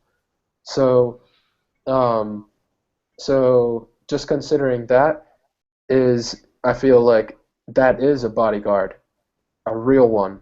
So when I go and register on these decentralized technologies, like on SAFEnetwork, I actually get the bodyguard. Like I feel it because I got an app and I could import my token, or I could use my safe coins, and I have a voice now that can't be censored, can't be altered without my will. And it's like, it's real. That's the real thing. Not going on LegalZoom and messing about with, like, I mean, it's absurd. I don't believe it as much as I believe the cryptographic stuff. I believe in the Satoshi's Bitcoin QT wallet more than LegalZoom's website. You know what I mean? Yeah. Because it comports and complies to the laws of mathematics. Yeah. As opposed to the laws of dictates of men. Right. That's kind of like, well, tell you what, are you going to obey gravity today? It's, that's a law. That's a law. This other stuff is just...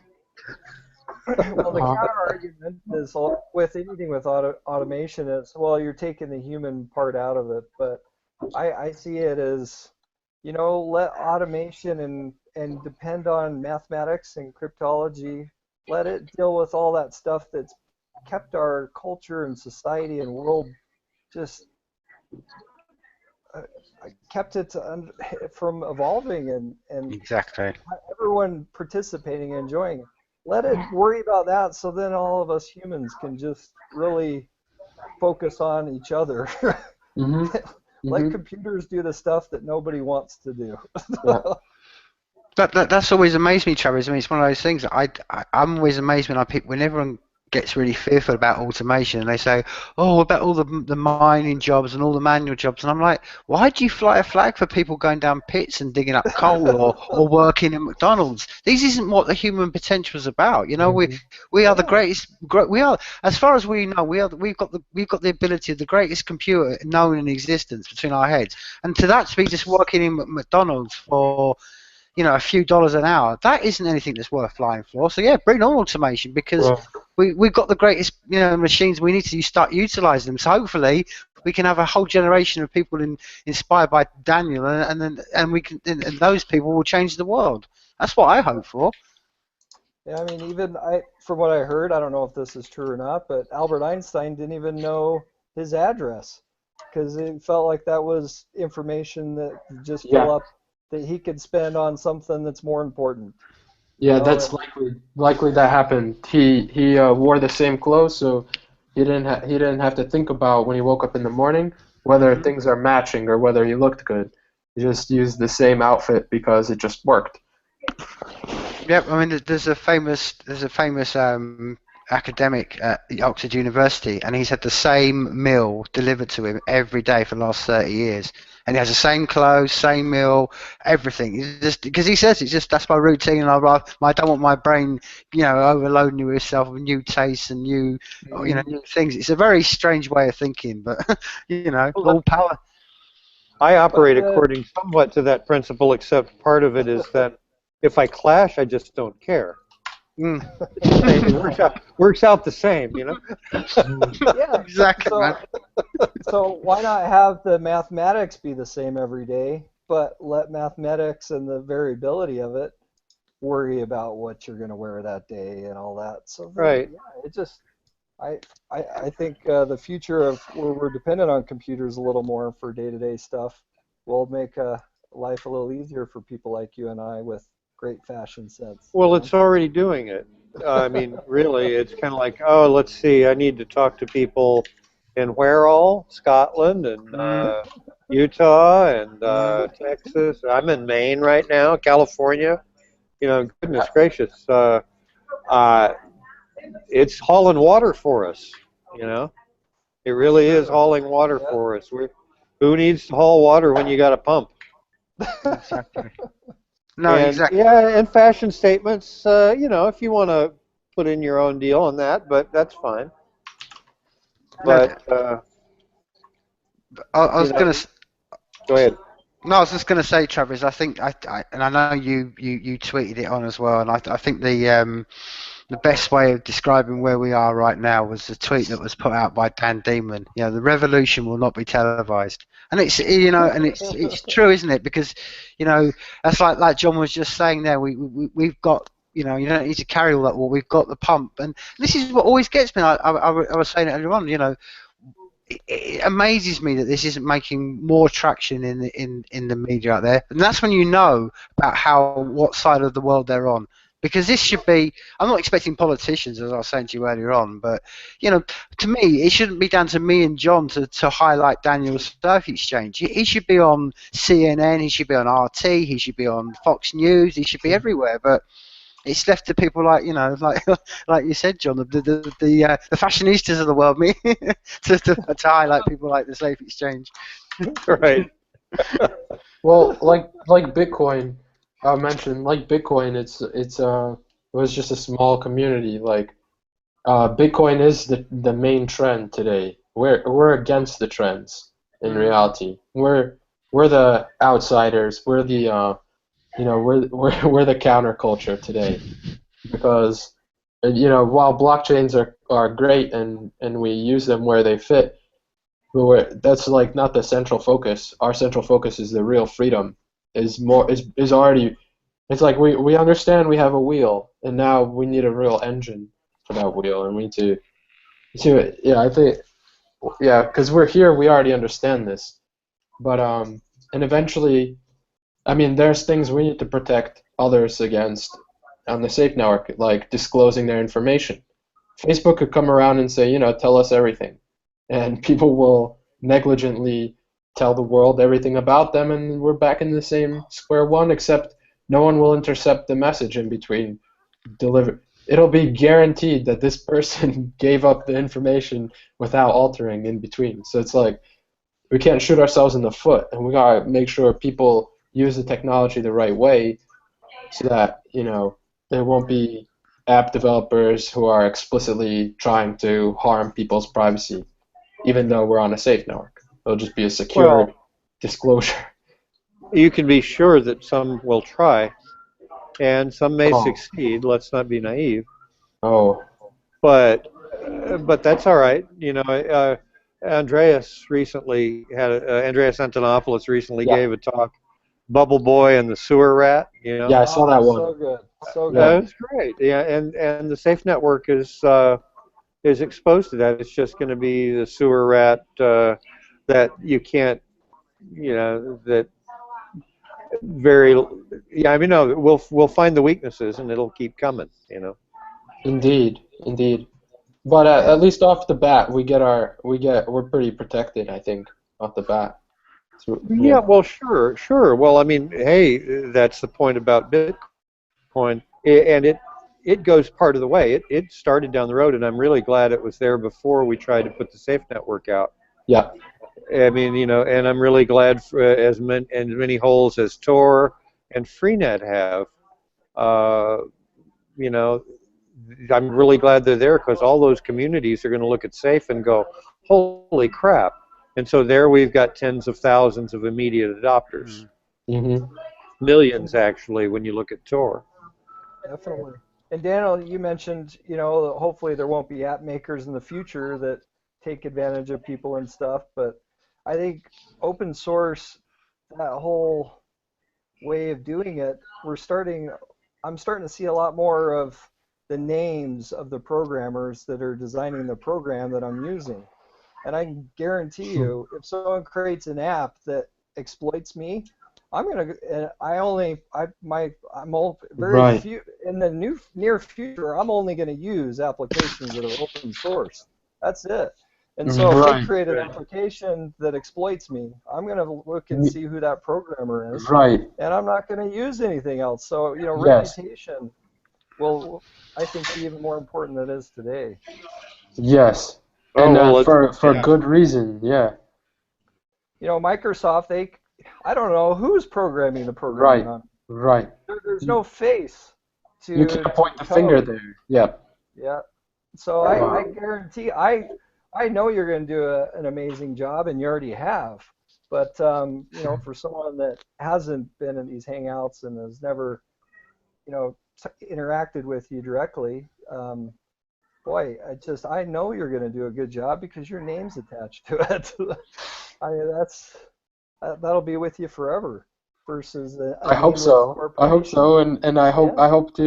I hope that this will, anywhere I go, people would understand that, this is what I fought for at one time, and because when we win, there's no reason to fight, so, and the victory is that the marketplace is free and uncensored and protected against interferences, technological ones, and yeah, I hope that people might recognize who was, championing that thing, and I know I won't forget the people who are around me during that time. So, and and also people who made it difficult. So, so it's like I think everything will be fine with the models that we have in terms of open source, that people come out with it, and are, how to say, like, unabashed, or like not embarrassed by mistake, and are good to constructive criticism. Yeah, I think all those things are essential to be successful in a project such as a decentralized one where you have people involved. It's not like you can just build in the laboratory of Microsoft and then let someone else determine what they could do with it. No, you build because people want it, people can make use of it, and they give you the iteration, not your project manager telling you it's got to be more blue or more gray. Yeah, the people that are exposed to the environment and their Yeah. immune systems have time to train. Those are the people that survive, and it's Yeah. people that are hidden in this little bubble. Yeah, it's great for a little while, but boy, try to go outside with no immune system. Right. You're Exactly. not gonna you're Yeah, not gonna survive. and I feel like I've been around since a year ago, and I was such a neophyte to this movement. I was all about Windows and Microsoft, and because that's all I knew from the finance world, and that's all I needed to know. And then I realized that there's better models. In fact, there's better software in the open source field, and if only I knew about it sooner. But I think that would have prevented me from knowing a lot of the things that I know about the finance world, so that now I can build its software in an open source environment.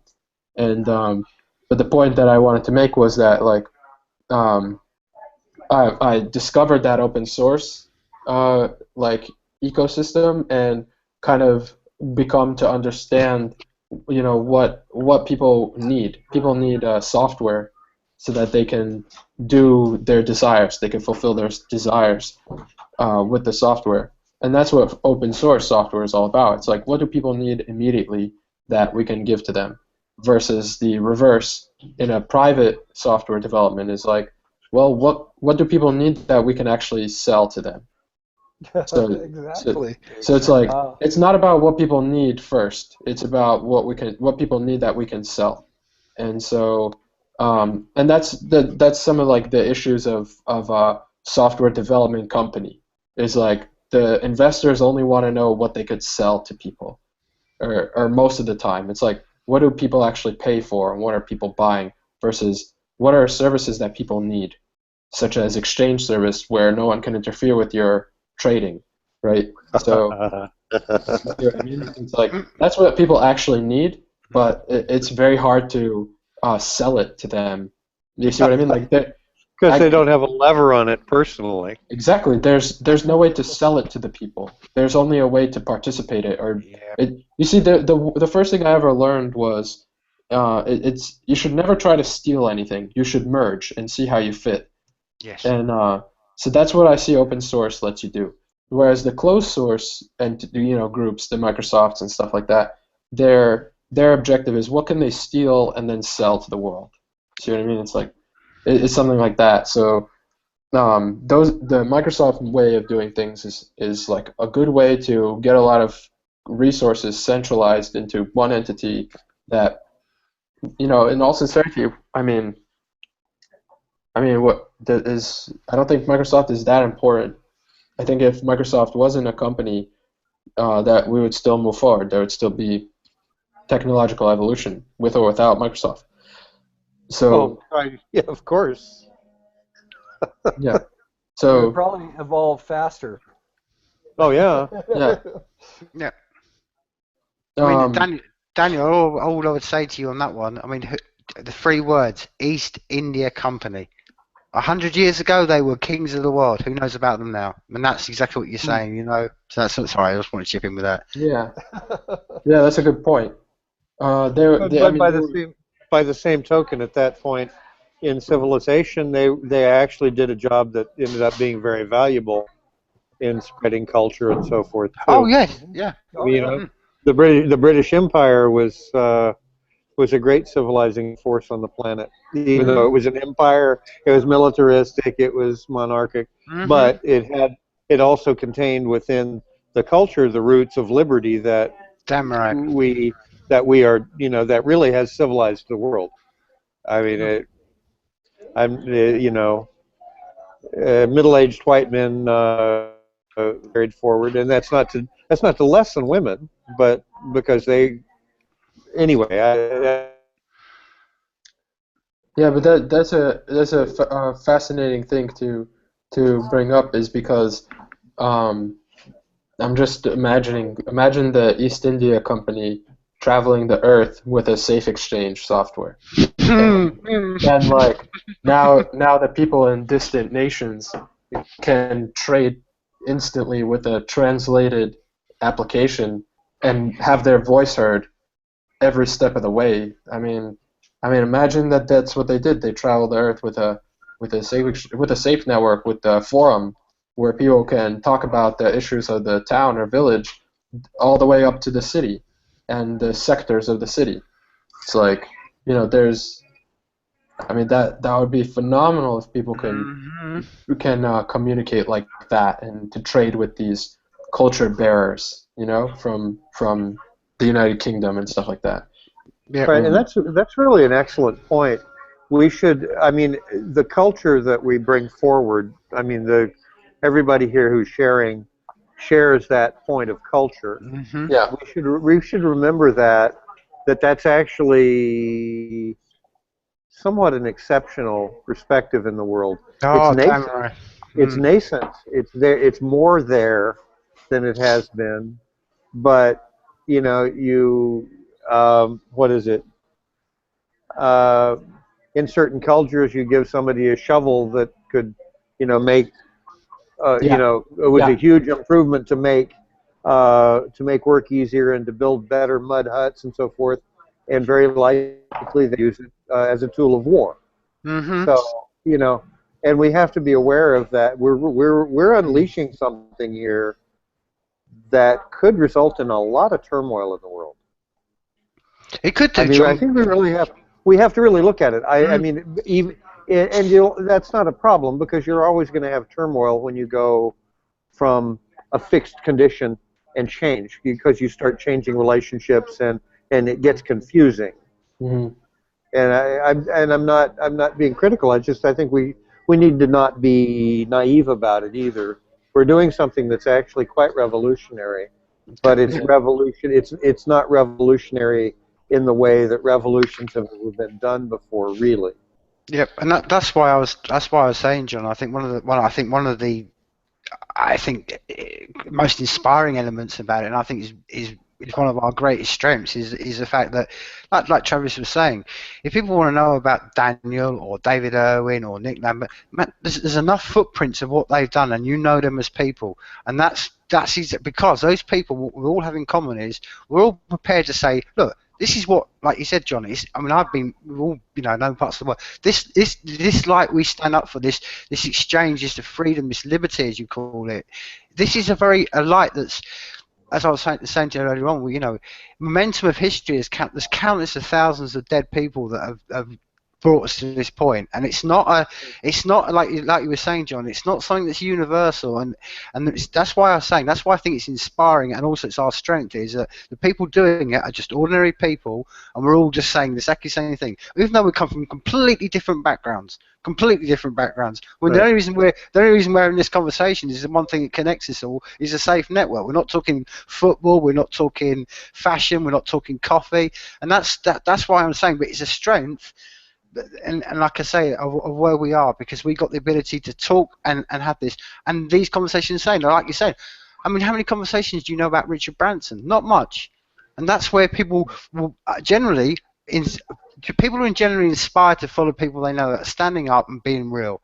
And that's why one of our strengths is done that. And that's one of the reasons I heard about Made Safe in the first place, was just because of David Irwin. I heard about him and I thought, wow, he's an interesting guy, and I went and spoke to him. And like I say, if I had the same sort of inspiration about Microsoft, I could never go and speak to Bill Gates or whatever. And if I did, I probably wouldn't like what he wanted to say. And that's the difference we got. We've got the ability to, all of us are contactable, and it's a strength we've all got that we're doing this because, as you said, John, I think you're absolutely right, and I think maybe we all realise because we had the same mindset. We think the whole world's like this. It's not, and that's why I always say it's an epoch moment we're about to release, because it's going to fundamentally change the world one way or the other, and forces against it are going to react in a. There's going to be a backlash. We know this. Well, one of the saving graces there is that it's a time for such things. This is not a unique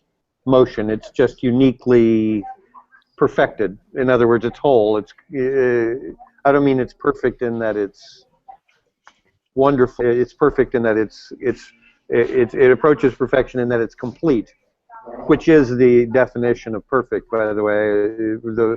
The prime definition of perfect is complete and whole. Mm-hmm. And that is, I think, we see pieces of this going forward in the culture, moving this way.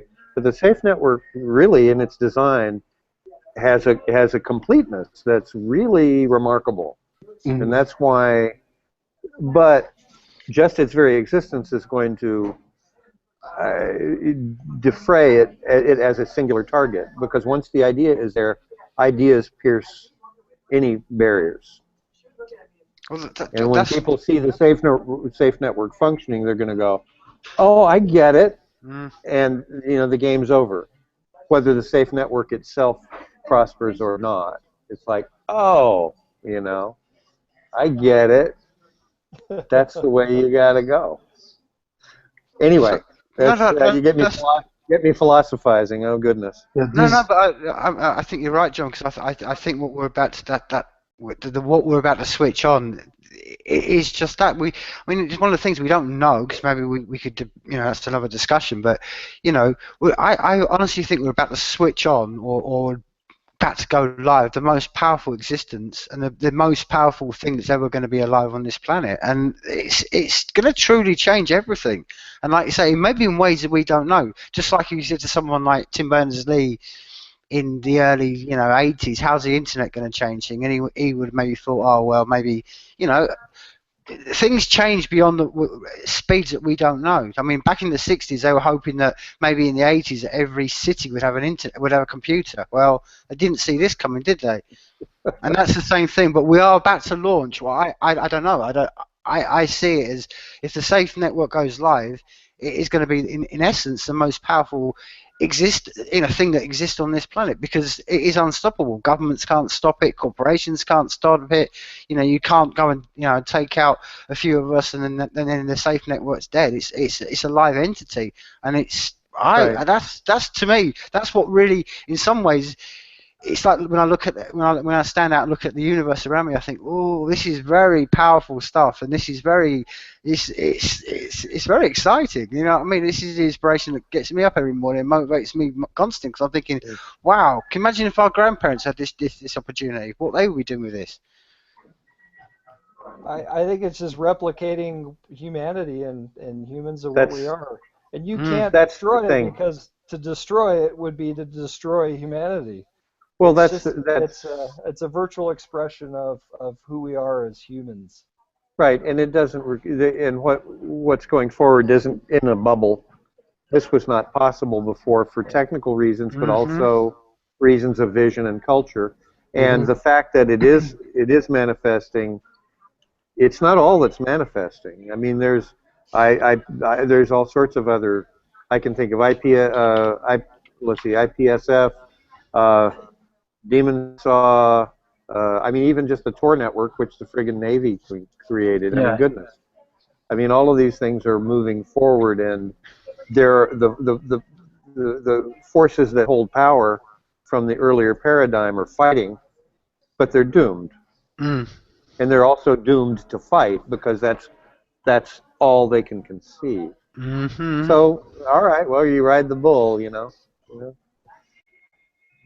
But Yeah, there's a I was good gonna mention. alternative for anybody. They can choose to just let go of that, and Sure. there's something there to give them an alternative. Well, sure, and hey, but sometimes there is also the expedient that we're not a really really long-lived species, and sometimes people have to die off for things to fundamentally change. Hey, I'm coming along. Won't be that long for me, you know. None of us are getting there. But I'm passing on the good stuff I can in the meantime. You know. Well, that's what I think is really crucial about, and I think it's really inspiring about the Safe Network, is it can basically, in a sense, triangulate both.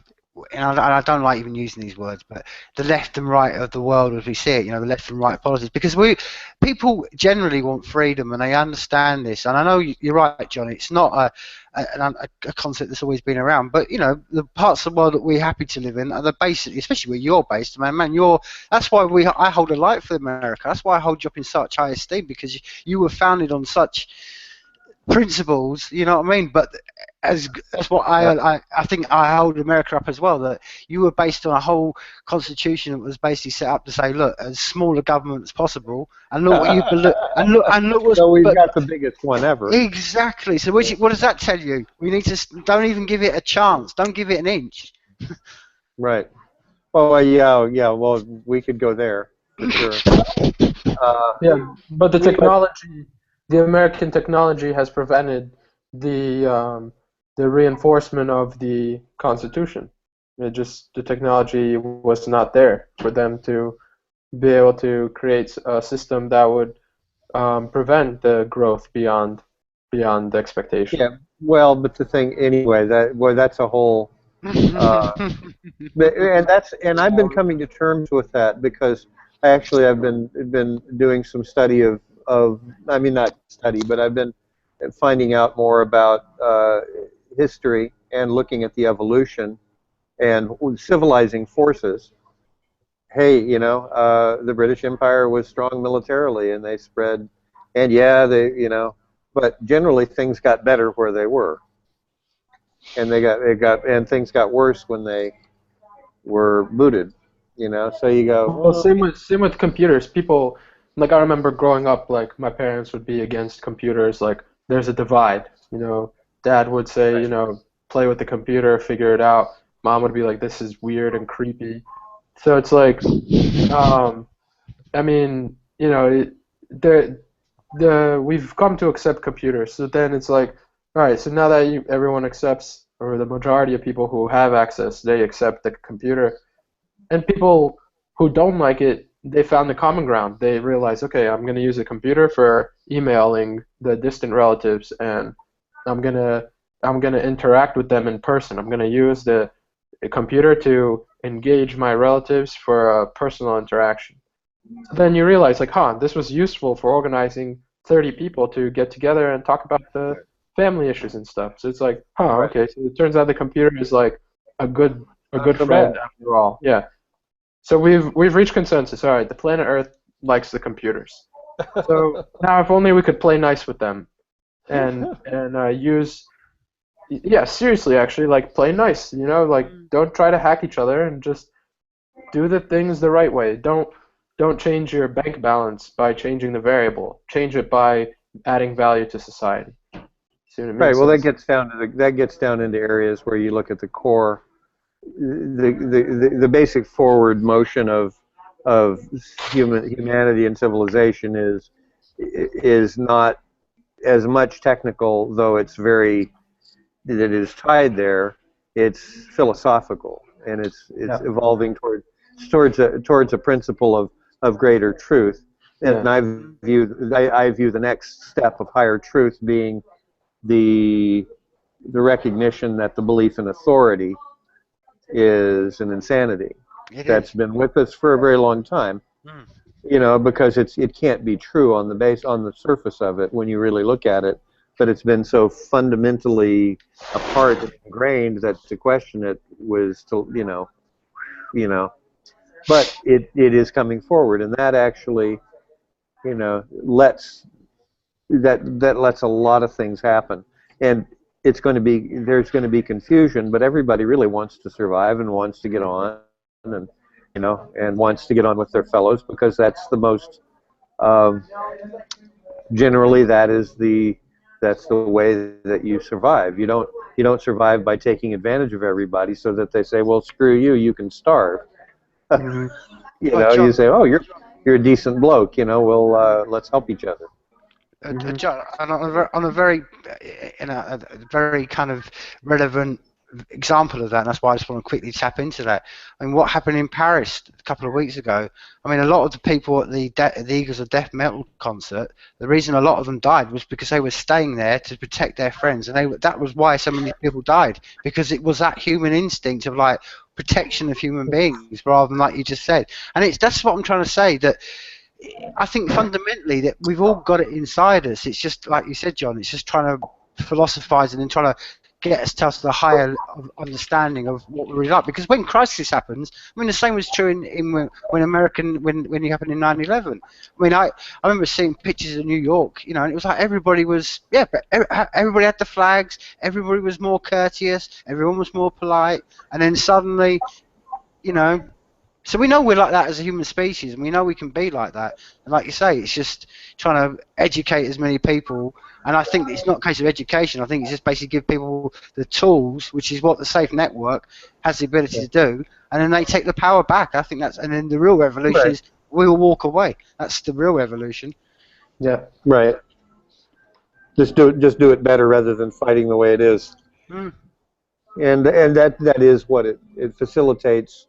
People making their own rational choices about things rather than having them dictated, which is inefficient and always results in more harm. Well, it results very often in more harm than good. Yeah, and I think that chaos can be pretty ugly too. So that's the line we're moving forward. Anyway. No, I mean, I think one of the things as well, John, I mean, is something that I'm always being, people always align this to me, is that one of the great strengths of decentralization in general is the ability how quickly you can build stuff and construct stuff, because as I said earlier, there's no middle management.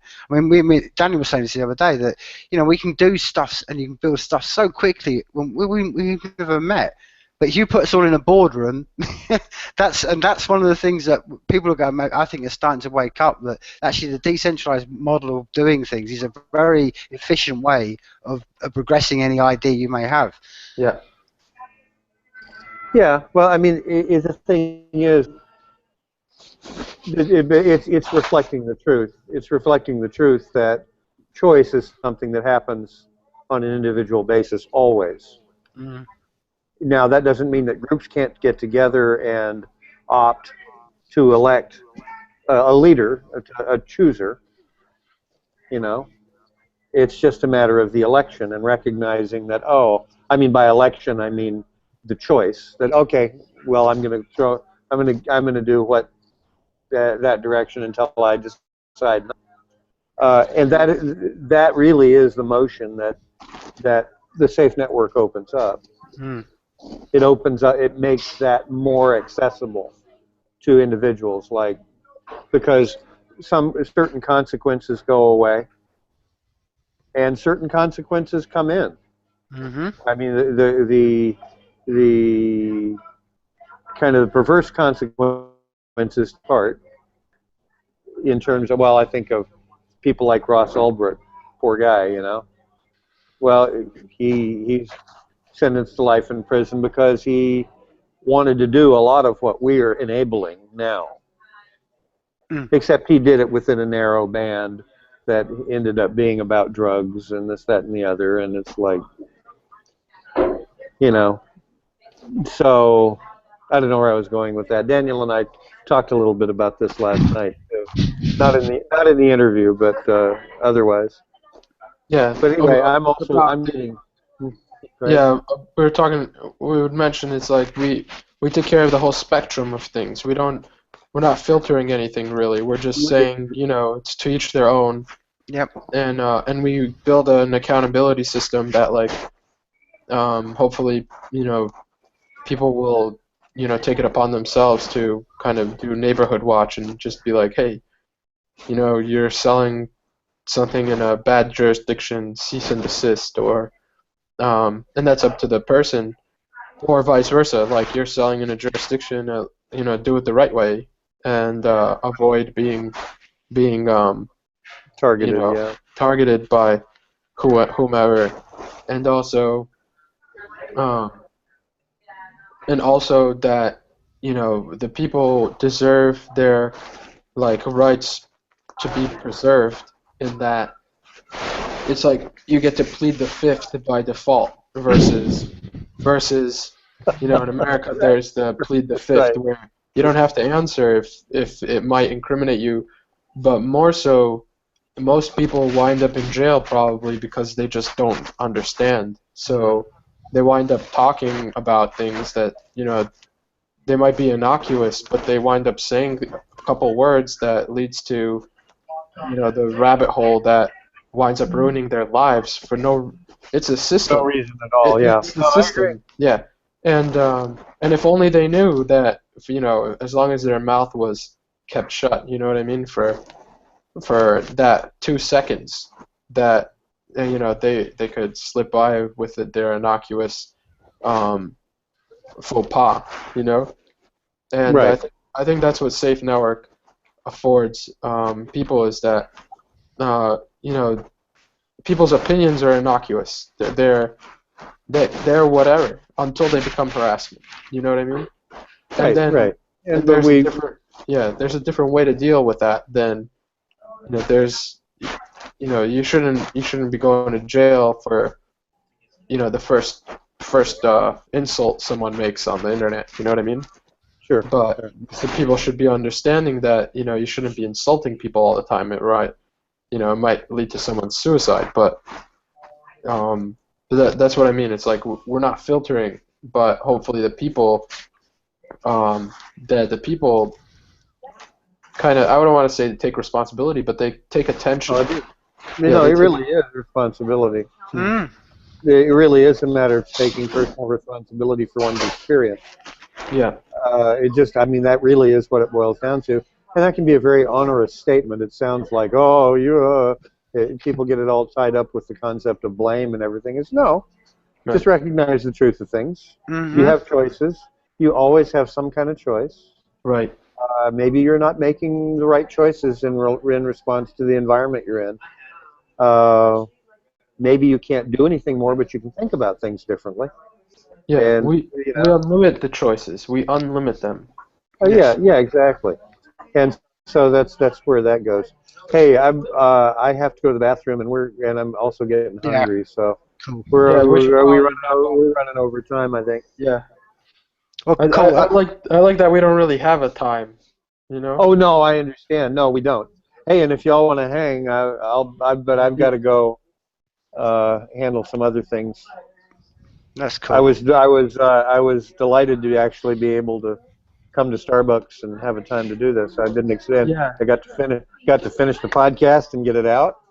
Yeah, that's awesome. Yeah. I'm gonna have a listen. Not right now. I'm gonna actually, get out of the house because I've been in the house all day. But That's all right. That's all right. You were there. Yeah. yeah, It came off pretty well though. It edited out pretty easily and Cool. nicely. I think people will. I think people who listen to it will go, "Oh, wow, that's kind of that's neat. cool. Mhm. Kind of a neat idea." No, I mean the more I look at this, the more excited I am. So we got to get you funded and start cracking the whip. Say, "All right, Daniel, make it be so." Well, you've gotten $1,000 since yesterday about this time. That's good. Yeah, I'm so grateful for the progress. It's I didn't expect anything sincerely. Like I just I don't really know what to expect. So what I got so far is it takes me down the road so far. And Yeah. Well, And, hopefully it'll end up being a lot better. We'll see. We'll get the podcast out. I've put up one tweet, so y'all tweet, retweet. Get out the Definitely. word however you can. Get more because it's really it's a big deal. This is and also this is the Safe Network as a whole is kind of arcane to people when they go, oh yeah, it's all neat, but when they start looking at it, but this is an area where they go, if you just start thinking, oh, the ability to actually make connections and contract with people to do things in a monitored in a way that has a social governance hmm around it that can really allow any agreements to be made and executed. It's like Yeah. it's mind blowing. It's mind blowing when you get down to it. It's really hard to imagine where this can go. I think more But anyway, simpler examples will come around, and I hope that I inspired or catalyzed some of that to happen. I know that the only way to lead is by example, so that's I no, think you I'm got to. demonstrating pretty well that like, hey, even if you don't have the you don't have the top coat and then the undercoat and the primer, you could still get it done. You know?